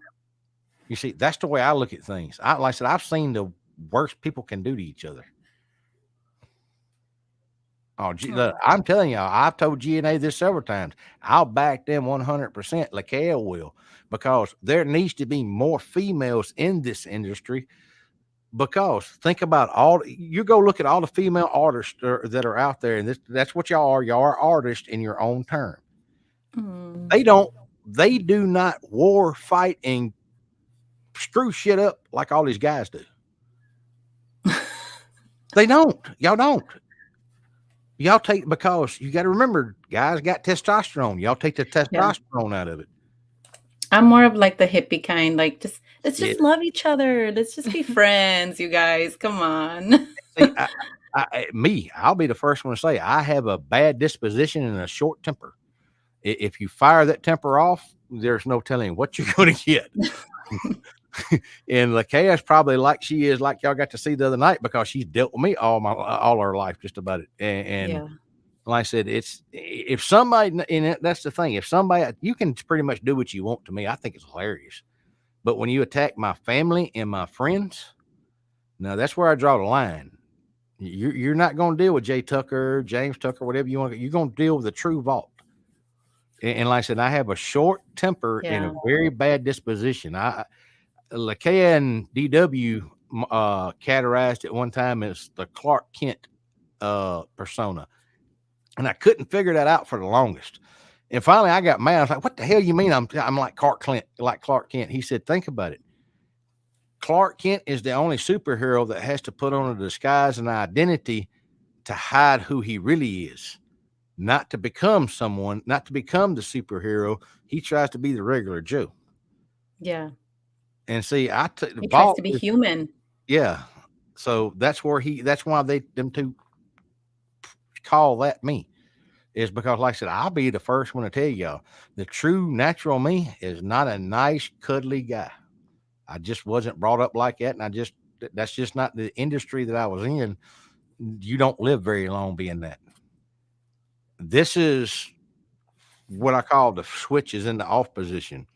That's who you're talking to now. If it comes down to a bad scenario, this is not the person you're talking to. That switch can flip just like that, and then that other guy, and that other Yeah. guy is very nasty. I'll tell you straight Yeah, up. let's just keep the Clark Kent Well, I'm just saying switch that, but on. that, you have to be like that to be in the stuff Yeah, that I used to do. yeah, and that's Uh, understandable. and like I said, I don't actually like that person. I like this person. And like I said, that's the reason why I'm trying to help as much as I can with everybody. Like I Yeah, said, and that's how many times have you heard me tell you you need to do more shows? You can come on my show anytime. I'll help you get on other shows. I want y'all to grow because I think y'all bring like Lakea. She has a certain way she does things, and it's good for the mhm. community. I think y'all do too. Uh, Yeah, that's awesome. We appreciate that. no, like I said, anytime y'all need any kind of help, Sean would be the same way. If y'all needed something, if y'all couldn't get a hold of me, you could get a hold of Sean. DW, I'm pretty sure anybody, because like I said, it's not just about me and what I'm doing. Because the way I look at it, if I help y'all, instead of having a narrow reach, if I help you push yourself as far as you can, Sean helps push as far as he can, then our reach becomes a lot wider and broader. And we could Yeah, touch more people and help more people. Like the fact that one of the things you put out there was the suicide hotline. It's a great. mhm. I, I'm I'm well with you with that. Most people don't know. Uh, most veterans, there's a 70% or a little higher suicide rate. It's Yeah, because I they know, can't. and you talked about that last time. I didn't know it was that high.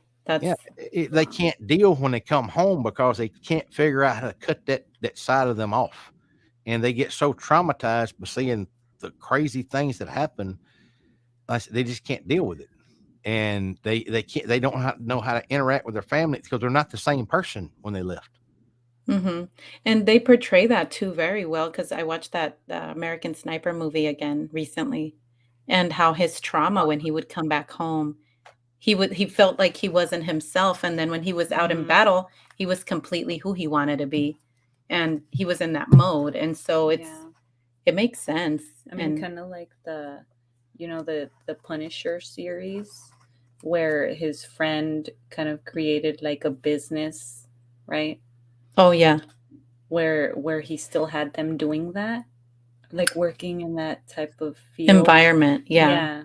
for the veterans that Mhm. still needed that adrenaline, I guess, is Yeah. what in that show that The Punisher show, have you seen it, Bolt? I've watched a couple of them. One of my Yeah, sons really like it. I think it's Cobra that likes it. I yeah, and when I yeah, sit down, usually if I sit down and watch something, unless it really grabs my attention, I fall mhm, asleep. And yeah, I'm back up within 30 minutes, and I forget I was watching a movie and I'm doing something else. Uh, but if y'all want to but know what I'm talking about for the ones that don't know, and if there's somebody on here listening that hadn't listened to me the last 2 nights, there's a man, like I said, he's controversial. A lot of people didn't like him because he's like me. He speaks his mind. If he's got something to say, he's going to say it. If it hurts your feelings, he'll tell you, "I'm sorry it hurts your feelings, but I'd rather tell you the truth than lie to you." Like I said, James Yeager. That man is one of the men that helped train me. He has been diagnosed with a terminal illness. His dad died from the same terminal illness. He is going overseas right now to the Ukraine. wow, And a buddy of mine, just go look up the James Yeager video, the latest one. It's called "Dying to Fight," because he tells, and this another friend of mine is another ex contract. He did contracting work. He was also a ranger. He's talking to James. He's actually on air trying to talk James out of doing it. And James told him, he said, "I would rather die with a rifle in my hands than a wheelchair under my ass." aw, He's going. He tells him, he says, "I know I'm not coming back." Now, Wow. see, that's what I was telling y'all about bad stuff fixing to happen. You got guys like that are going into a very volatile situation. They have nothing to lose and everything to gain. Those people over there are not fixing to be ready for what's happening. That's just him. Now, when I say this man here, this man has trained everything from our own special forces troops to Blackwater individuals. He's trained Mossad. He's even back when ISIS was actually was a buddy of ours. He trained ISIS techniques and counter espionage and counter terrorism and stuff. Guerrilla warfare. Like I said, this is the guy that they call in to train people like me, and he's going over there. Wow. So he's like top of the line, like Oh yeah, your oh yes, and like I said, he's going over with no expectations of coming home. wow. You take somebody. Look, if you him by himself is bad enough, but you got two more that are just like him.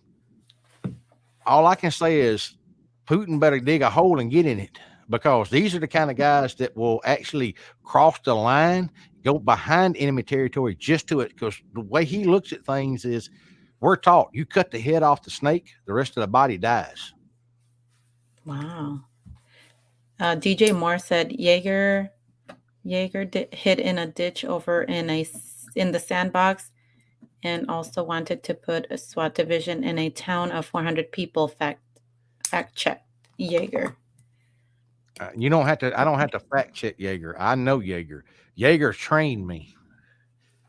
Back in I forgot what it was, in the early 2000s. I think it was Wyoming, that the Wyoming council came in and stole a bunch of cattle from the citizen around there. James Yeager and a bunch of us guys got together, went out there and took the cattle back from the state of fucking Virginia, I mean Wyoming, and gave them back to the people. I was there and watched James walk up and tell the man. He said, "You can either open the lock or I'll open it." And he said, "Well, we got cuffs." He said, "Well, that's good for you." He said, "We didn't bring cuffs, but we brought plenty of bullets. Now, which one do you want?" Wow. Now, like I said, James has So got he's a bad rep because of the way he talks like me and acts like me. hmm But you said he's sick. He has MS. He has, yeah, it's MS, if I'm not mistaken, that he's been dying. Same thing his dad died of. Oh. And if you go look at, you can go 9 months ago and look at videos, and then look at the one I'm telling you to look at now. He's probably dropped 100 pounds already. Oh, You can really? tell he's sick. Yeah. And he's just like, I'm just gonna go. I'm not even gonna Nevada, sit around. Nevada. Yeah, DJ. Yeah, What is it? That was Bundy yeah. Standoff, Nevada. Oh, okay. Like I said, Wow. yeah. Well, Like I said, like I said, James has trained a lot of a lot of people. Well, matter of fact, Chris Kyle was sent to train with James Yeager. oh, really? Yeah, up close. James is what he's good at is up close personal defense. Wow. Hey, Jeff. Jeff Claw. Hi, Jeff. But Yeah. yeah, that, like I said, you can say what you want about the man, but I can tell you right now, if it came down to it, for anybody that he didn't know in this chat, he'd take a bullet for you. Wow. Well, at least he knows what he wants. And he's like, I'm not gonna sit around and wait. Well, like he said in the interview, there's women and children over there that are being killed out of nonsense for no damn reason. His Yeah. life has been cut short already. He's 50 something years old now. Oh, wow. He's He's still young. Oh yeah, well, but he's like his doctors told him he'll be lucky if he makes it to 65. Oh, So he would rather go out protecting a woman or child or someone that can't defend themselves than sit there and die in a hospital. yeah. That's, It's sad. It's sad, like, the whole situation that's happening Mhm. out there, it's just It's hopefully it's over. I Hopefully it's doesn't get worse. It doesn't continue because it's just well, like I said, I don't know if y'all remember or not. I was actually offered. I was called and offered to go over there. yeah, The only reason why I'm not is Wig and them kind of talked to me and stuff. And like I said, I was already debating going because I believe it's going to get bad here. And my family, I believe, I would be suited better to protect my family and my friends that are here. yeah. And for y'all that don't understand what I'm talking about bad here, earlier on my show, Chase even alluded to it. Y'all don't understand how much our industry and your survival depends on these truckers that are running up and down the road. If those trucks stop running in 1 week, like where G and A live, in 1 week, the stores will be completely empty. 1 week. And it's slowly getting to the point where these drivers are not going to be able to drive and run these loads because a load a month ago that was paying $4,000 is now only it's done dropped $1,000, but the price of fuel. What Chase said he put 30 or 40 gallons of fuel in his truck earlier, and it cost him over $200. Wow, really? Yeah, That's what I was gonna ask him too. How much is it costing to fill up a new rig, or a uh, rig now it's with a new $5 a gallon for diesel, and a truck's going to really? burn probably. That diesel truck to run a mile is probably going to run well. To run a mile, you're probably getting 10, 15 miles out of a gallon of diesel. Maybe a Wow. little more, depends on because you're thinking about you're pulling 80,000 pounds behind you. What's going on, Wiggy Wig? Hi, Wig. Hi. Not a lot. I was gonna I call you whenever I left my phone at the house earlier, and that's when I I got back. I seen you had called. I've been sitting here watching you make everybody depressed. You almost made me Thanks cry, a lot, Wig. Bolt. Bring down the show for us. well, like I said, I tell y'all what, I got I got something. I'll tell y'all. Like I said, later on, I'm gonna go out there and get in front of the cameras. But if I can get the 30 people to join, let's say in the next couple of days, everybody's been wanting to do a baking thing. My stupid ass will do something baking just to be able to get these 30 people to join so we can get the damn mountain monsters people out here. I'll fucking tie a bacon rag on the back of Buck, and when he won't now, I won't tell him. Buck. Hey, Bo, you're gonna be like that commercial with the Bigfoot where they put bacon out there and he like puts I get he do you remember that commercial where he like paints on the binoculars and then the person goes back and grabs them and then like he has like ink in his eyes and he's like cracking up in the background? It I'm was gonna tell like you I right think it was now, like the jerky commercials. if bacon's involved, I'm gonna be sitting right in here with all my little toys, and he's gonna be able to have his bacon. But I'm telling y'all, bacon makes these things go stupid. Really? So that's true. Oh yeah, ask DDoS. I was thinking this whole time it was like an inside joke, but then I was like, what? DDoS, That's look, crazy. I can be sinister sometimes, and DDoS back whenever I first got my channel going, and DDoS was coming up, and he was getting some activity, but he couldn't get them to come in. And he called me on a day that I was kind of already aggravated. And he's like, "Oh man, come on! I know you know some way to get them come." I said, "I tell you what, all right, damn it, go get you cook you up some bacon, and take you a rag and put it in that bacon and all that grease and stuff, and then put it in a jar. When you go out there, hang that damn rag up." Well, that's what I told him to do. This is what he did. Him and a buddy went out there, started a fire, took a iron skillet and threw some bacon in there and started cooking it. He said you could already hear this big old owl off in the distance, and it was going whoo, whoo.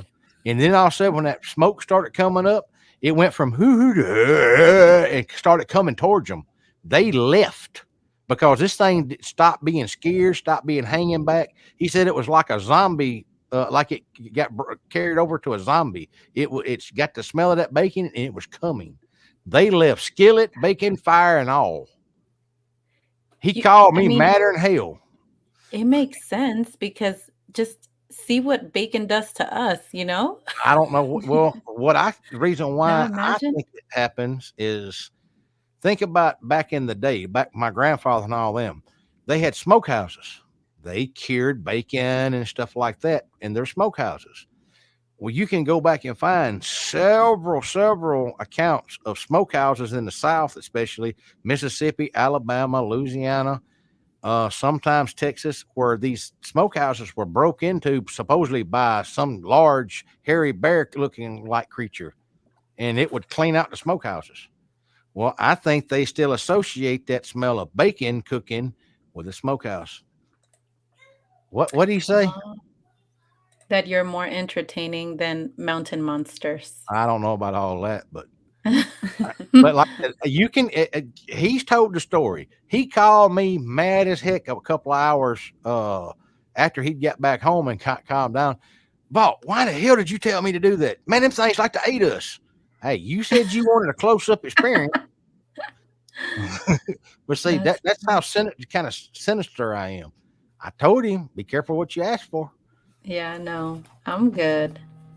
But I know what bacon will do most of the time to these sun guns. That's why when I go out camping, I do a cold camp and I don't cook. I carry Yeah, fried foods and stuff like that because you don't know how these things are going to react. I've heard people go out into an area and it was all nice and calm, and as soon as they started like cooking hot dogs or something like that, all hell broke loose. we were gonna go camping up here, and I was looking up stuff on what to take and things like that, and they were saying, put everything in containers and don't open it after you go to sleep. Like, it was like I was like, "Why?" Because it But draws in predators. yeah, and I was researching the area where we were gonna go to, and there's, like, a lot of stories of Bigfoot sightings there. So I was Mhm. like, "Huh, I'm just gonna get a hotel, like a little cabin. I'm okay. I'm not gonna camp out there." So we rented a cabin, and we were gonna go, but then there was a big fire up here Mm-hmm. in California, so we had to cancel it because the fire was, like, there in that area, Mhm. so The yeah, it other was thing y'all have up there is big cats. You got to understand, a cougar up there can drag one of y'all up a tree, a cougar? especially your little tiny sister back there. Nah, I'm Yeah. okay. I'm gonna stick with a cabin. Yeah. Uh, hold on, do you? Uh, Let me see. I have to go back through my records. I get sightings in all over the place. Jeff J is back, huh? I don't know, I think he's talking to someone. Oh, Cooking bacon will attract everything, yes. Yeah. I yeah. love It's bacon. any predators out there. It's going to draw them in.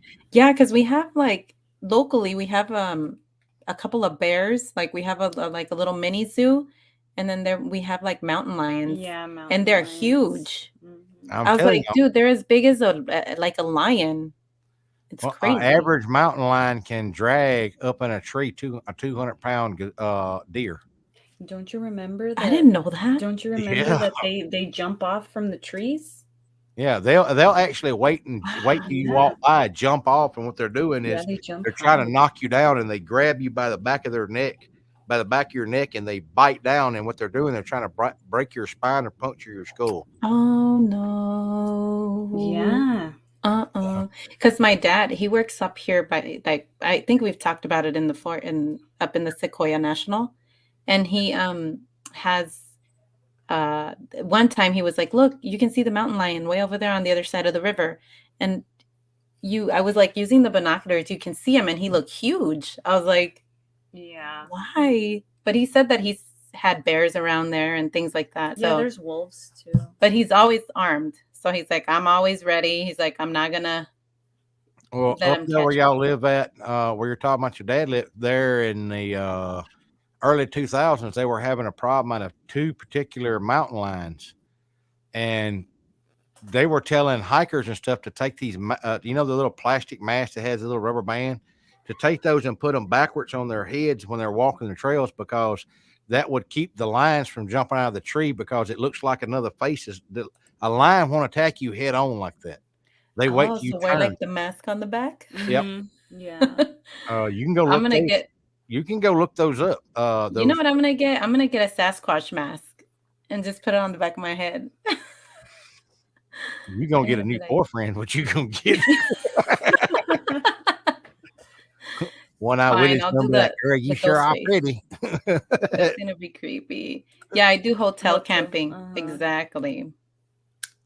Hi, Marquita. Look, most people don't like the way I camp. I don't carry a normal tent.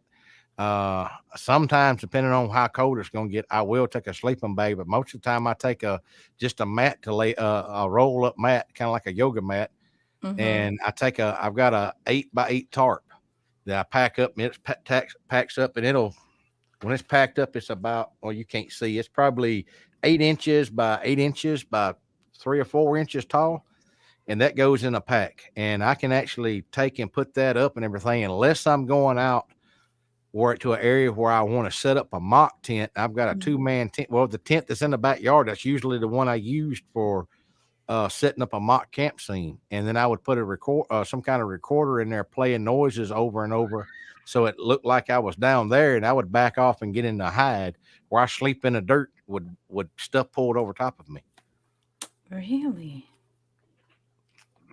And what would happen? I want to know. Well, the craziest thing that happened, I had some guys come into my camp one time, armed. That didn't work out very well for them. Oh, heck no. That's crazy. They thought they were coming. They thought I was in the tent, and they were trying to slip up. And one of them happened to walk. I'm to literally walk like if you were sitting where you're sitting in your chair. He walked right beside me where your sister's sitting, and didn't even know it. And when I figured out they were armed, I just kind of reached out, pulled his legs, and he hit the ground. Pulled him under me, and he went night night.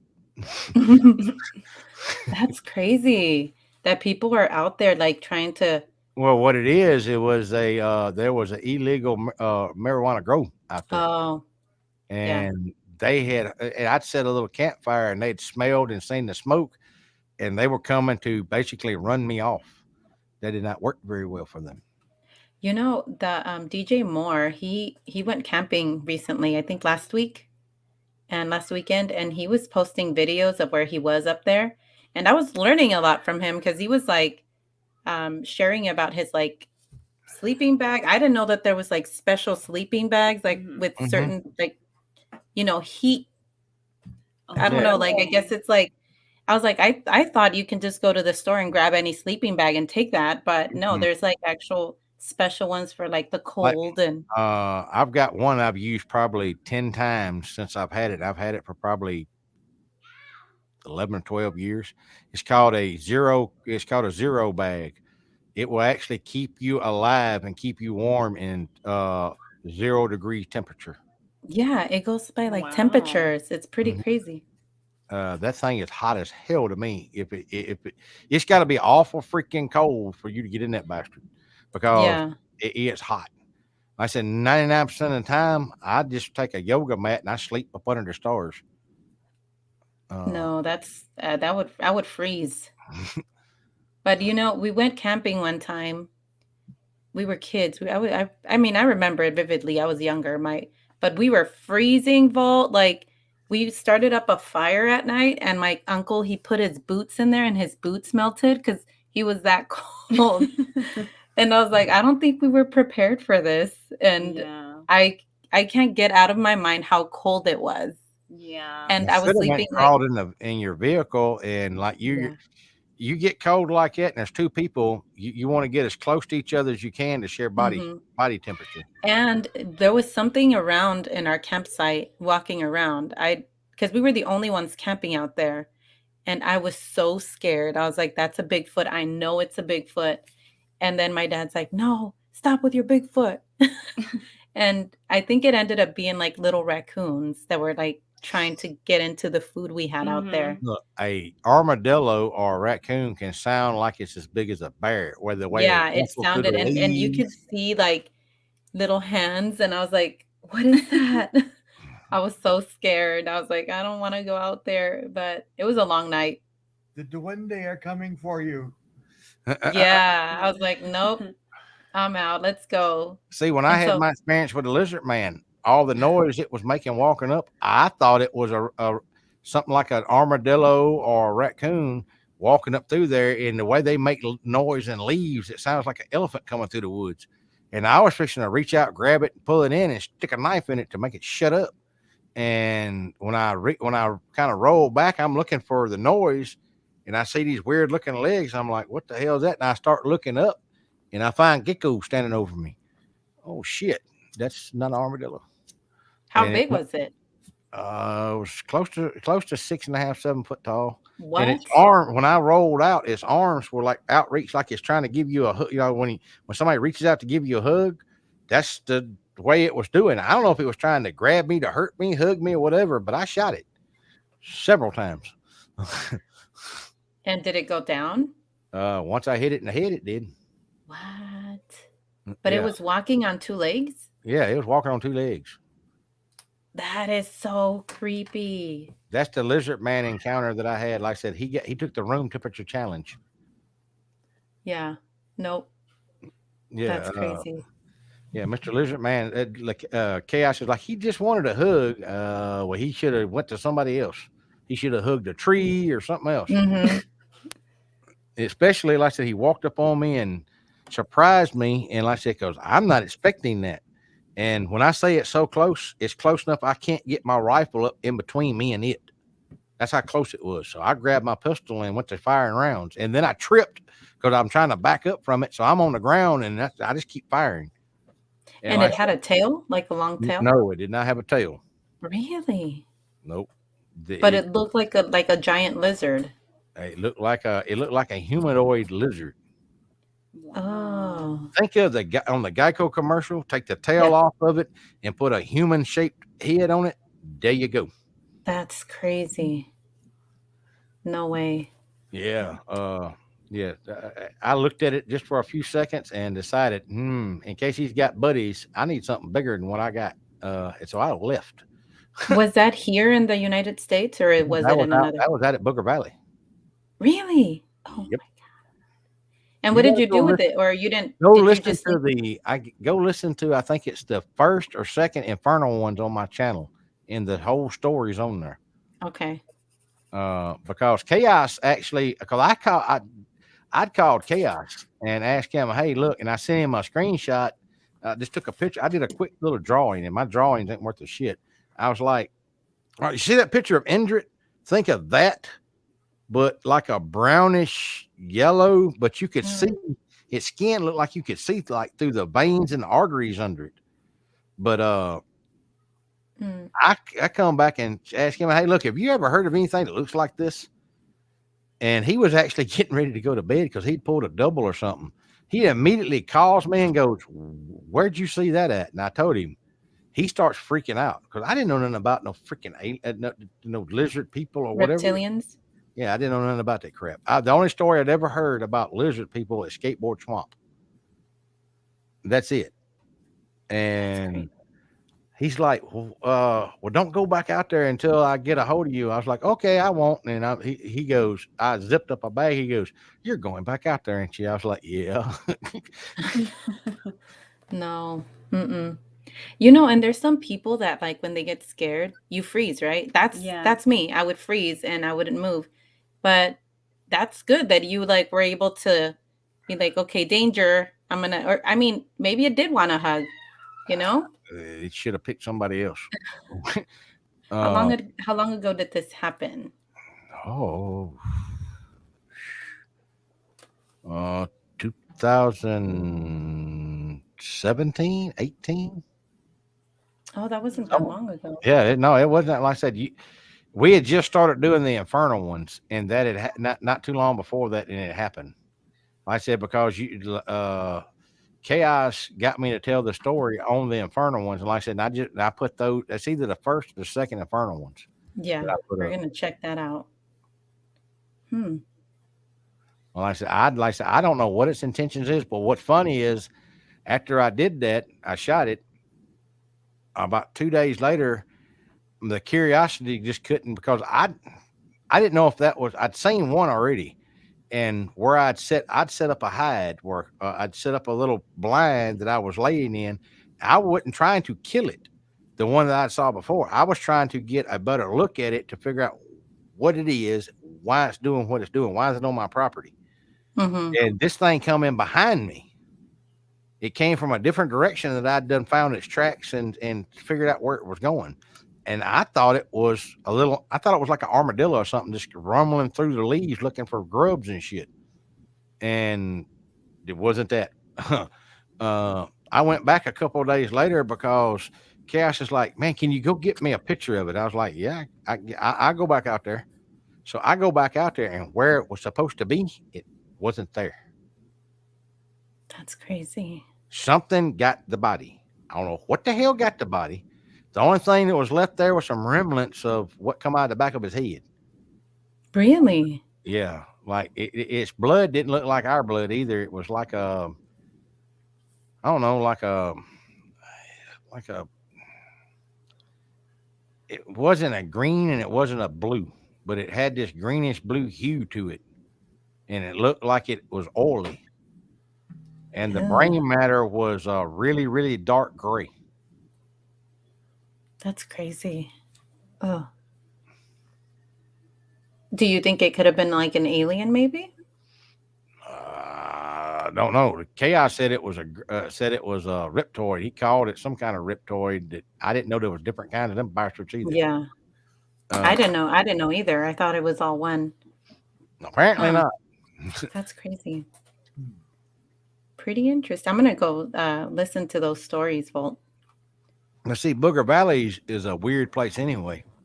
It's kind of landlocked, and the only person that owns land out there besides me is the government. Yeah. Mm. I don't know. I hope his family members got the point and if there was more than one, they left.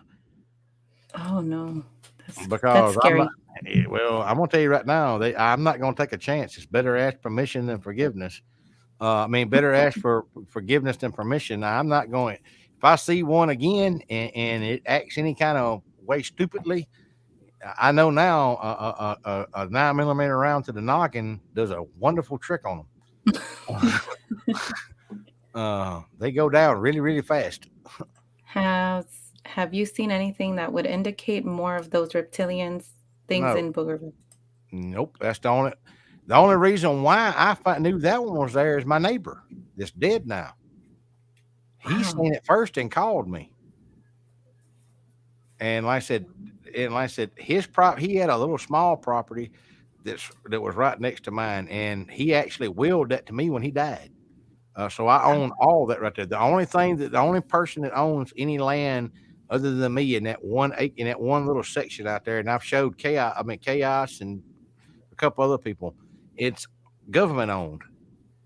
Hmm. I own 3,000 acres right there all together. And like I said, it's the government. They've tried to come in and take part of my land from eminent domain and stuff like that.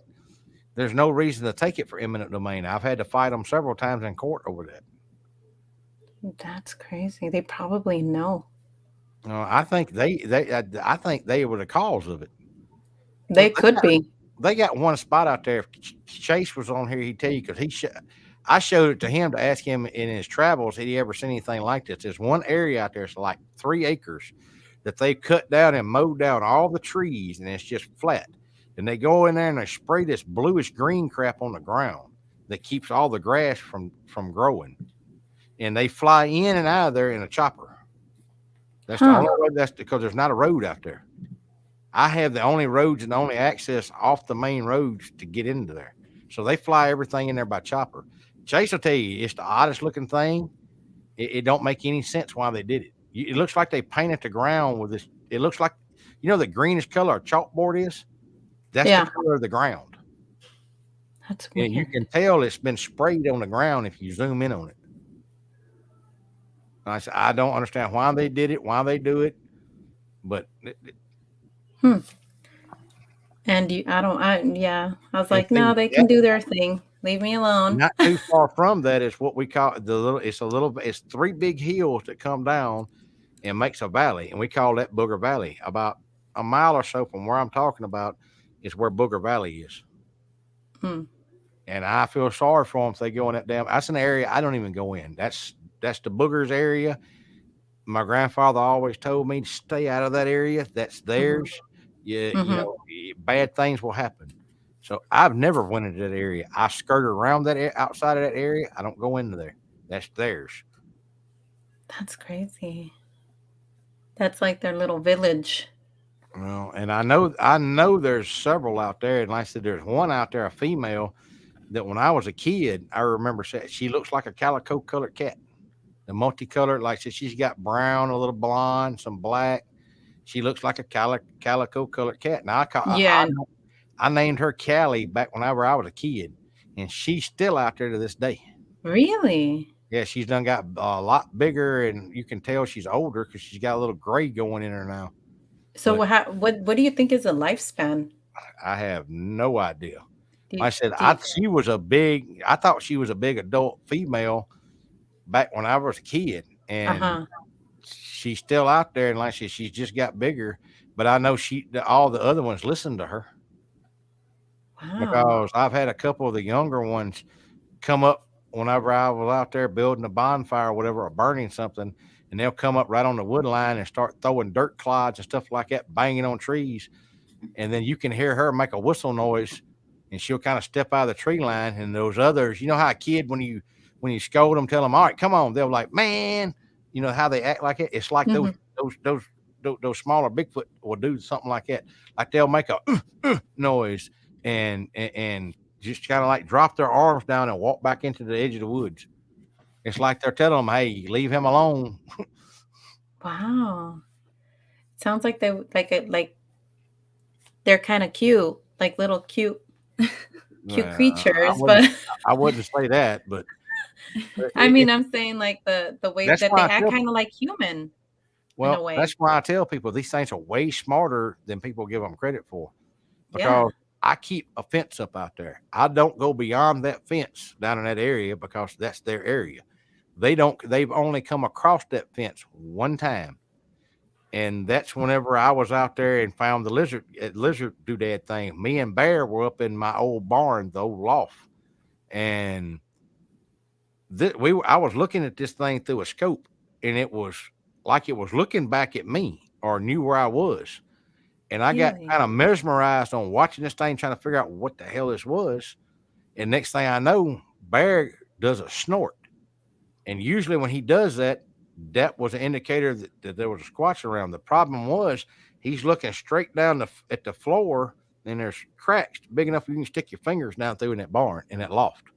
He's got his nose stuck down to that floor going, and then all of a sudden something answered him back under me. Mm, I'm like, no. oh, I done screwed up. Well, and I'm trying to get position, and I kind of rake back, and I see this big brown thing kind of move towards the front of the barn. Embarrassed now, he's up trying to follow through the floor, so I can get him to come back, and he's steadily going like a Mhm. snort. Well, then all of a sudden I heard something. It's like a chatter noise. I can hear that. There's a propane tank with a big willow tree out there by it. And I hear that chatter and I look and you can see probably a 6 to 7 foot one standing right behind that tree. And they're watching the same thing I'm watching. They wasn't interested in me. They were interested in whatever the hell that lizard thing was. And the Kaya got the idea. She goes, at first we were like, she goes, "You think they were trying to protect you?" I said, "No, I think they were trying to make it go away and leave me alone." Because you got to remember, my grandfather and all his friends set that place on fire when these things got out of hand.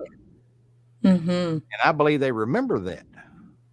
And it's like, hey, you need to leave. They hadn't been bothering us, so we need to run this thing off to keep it from bothering him, so he don't set the damn place on fire again. Yeah, because that makes sense. I mean, if they've been around that long, then they would remember, right? Yep. Well, like I said, Yeah.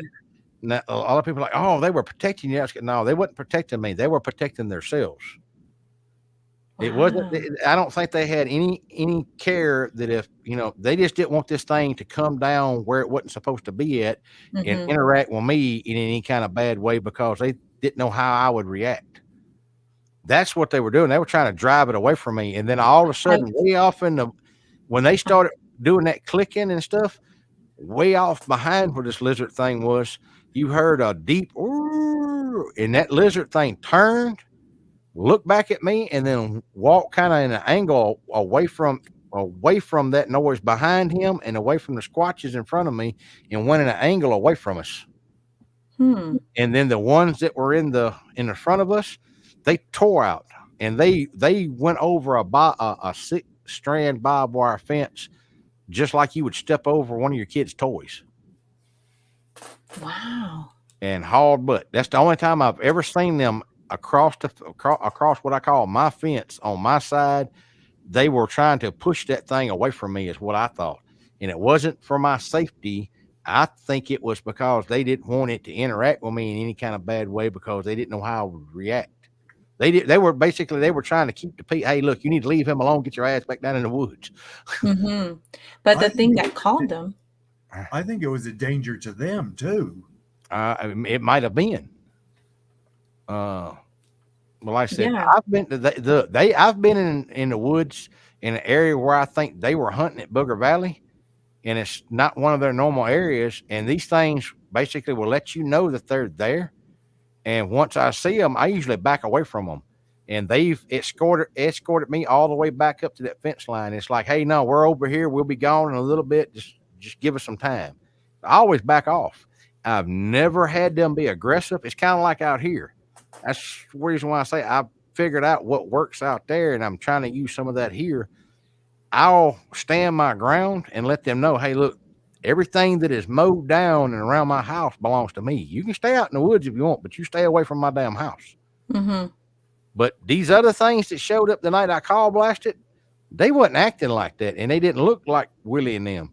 Like I said, they tried to break into where Bonnie was out here, the other dog was, and Squatch dog was in the damn dog pen. They were trying to dig in. They wasn't trying to go in like they usually let that dog out. Yeah. I saw that. I saw that picture. That was so creepy. Yeah, like I said, and I don't know.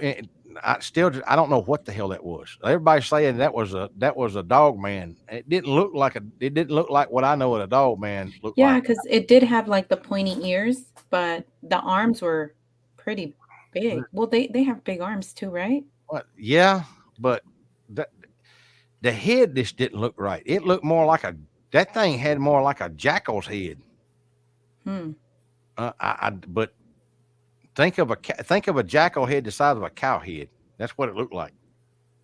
Wow. I don't know. And Weird. these things were aggressive. I believe that's what hit me with that infrasound or Mhm. static charge, static. Well, I don't know what the hell it was.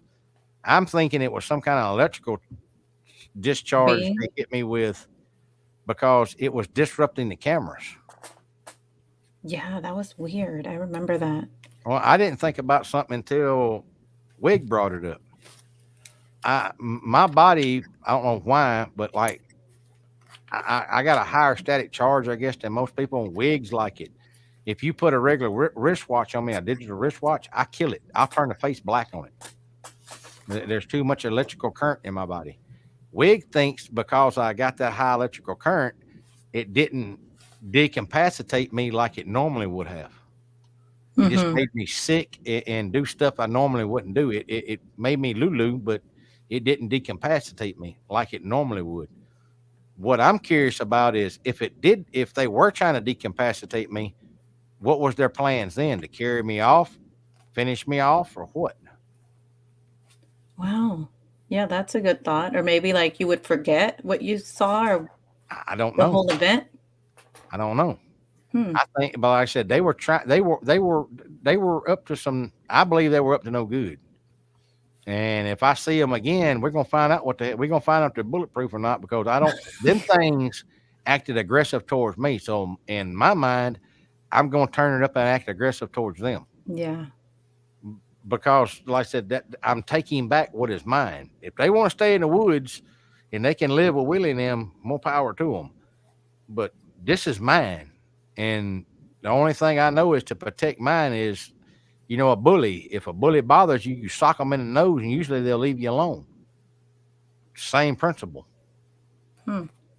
A bad dog. If you show them you're not scared of them, usually they stop and they go on and figure out something else to do. Wow. So Well, let's DJ, hope that. DJ, the location of Booger Valley is a carefully guarded secret. let's put it this way: it's in your best interest not to know. Yeah, no, I'm good. I pass on that. Yeah, it's in your best interest not to know. Yeah. That's my bug out spot. Let's put it that way. And if you think my backyard is fortified, you ain't seen nothing. Yeah. Let's put it, the local law won't go out to my property. They know Well, they know they what all know me. volatile's out there. They all know me. See, And he my has Kelly grandfather, out there. yeah. Well, my grandfather was the first sheriff. The little community I grew up in, was the very first law they ever had. Do And I'm not gonna go tell, into Booger Valley. yeah, and I want to tell you a little secret about my grandfather. My grandfather went to prison for 7 years for first degree murder for killing a Klans member. What? Yes, ma'am. Wow. When finally a a hold on, I think the name of the guy that's over my state, the what do you call him, the governor. When we finally got a governor, this is way back in the 40s. When we finally got a governor here that was not Klan oriented, my grandmother actually got them to relook at the case Hmm.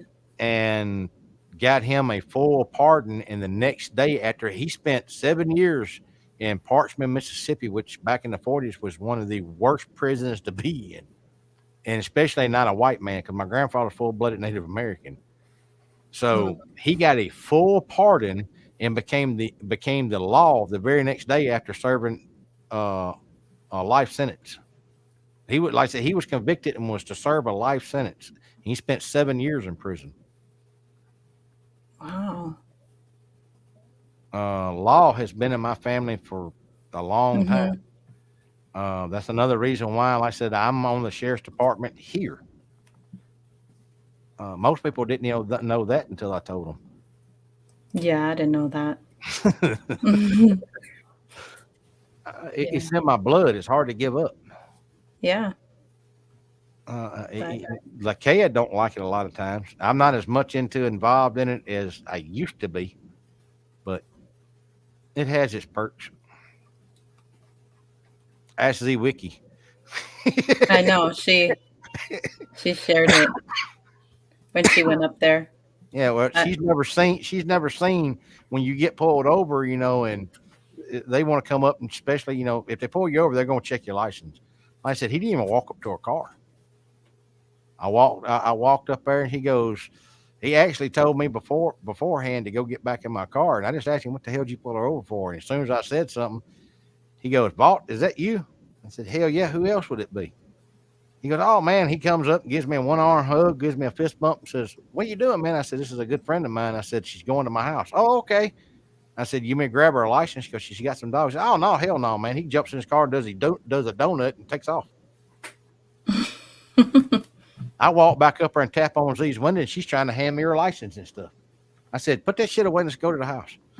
She's looking around like, what the hell just happened? what's going on? Yeah, that's cool. But see, that's good that they're very you know, Well, and protective and the only reason they pulled her over because she had an out of state tag. And I've done yeah. told people that, if you come through here, especially on certain roads, they have orders to find some reason to pull your ass over. Wow. Well, they need to know who it is because it Well, is sketchy. well, not just that. Like I said, they've had especially out here in front of my house. You can go back and find records for the last 5 to 7 years of odd ass occurrences out here, and like a 3 or 4 mile stretch of people reporting weird, strange things. And like I said, There's also been a bunch of people that has come around like call blasting and doing stupid stuff that way different than what we did, causing problems, and then they just leave. Yeah, They don't and then deal leave with the you with the problem. problems, yeah.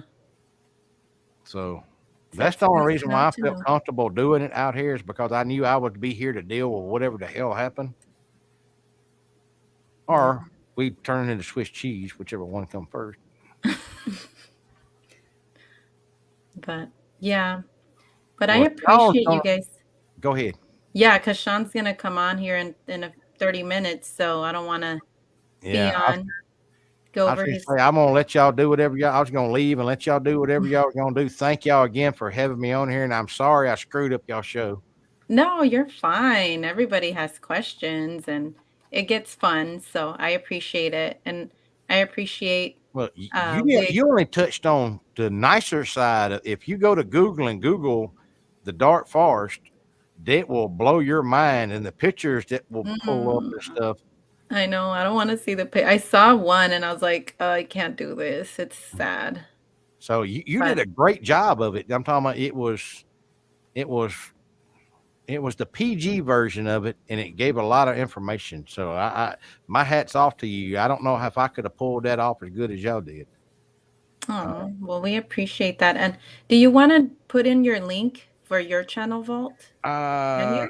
Or I'll just put it in the description. that's no problem. Put it in the description, and y'all go Yeah. join the camera project. We're trying to get 30 more here so we can get the mountain monsters. People like scared the shit out of them. Yeah, so I'm gonna put your email too in case they want to join the camera project as Hey, well, if that's whatever. okay. I thank you. I thank you Okay, very much. of course. But we And appreciate everybody that showed up and had questions and I want to thank everybody for being respectful and kind. well, thank And you, Miss Gloria. Hey, bye, little sister. And if big sister's around, tell her I said hey too. we will. And We all the little ones, give them a pat on the head and a bunch of candy. no candy. And See, yeah, that's but what the little sister's for. She fills them up with candy, then she goes home. yes, she does. Uh-huh. Yes, she does. See, I used to do that to my nieces and nephews, and then I had kids, and I told them, I said, if you do that, I will drop them off at your freaking house. You can take them. Oh, thank you, Daniel. Love the show 100%. And we also thank Wig for being on. We appreciate you, Wig. And That's Queen hopefully, Daddy right there. yeah. And hopefully we will see you guys next week. And we'll have, yeah, DJ, we have to Well, I'm telling figure out both a of date. y'all, I know your sister said she's got to go play with her floor, but I'm going to tell y'all later if she gets tired of the floor. I'm pretty sure you got a phone or whatever you can get on. Both of y'all are more Yeah. than welcome to jump on the stream with me and Wig and everybody else, and we're going to be talking about everything Bigfoot and booger bears after Sean's show. So Awesome. All right. thank Well, y'all. go Later. ahead. Bye. And then Sean's going to be coming on to Chasing the Truth with Sean G. Is his channel if you guys want to go over there. And he's going to start here at 6 o'clock our time. I don't know what time it is for him. I think he said 9 Yeah. or 8. Um, but yeah, but go ahead and go over there. And hopefully we'll see you guys next week. Bye, everybody. Bye.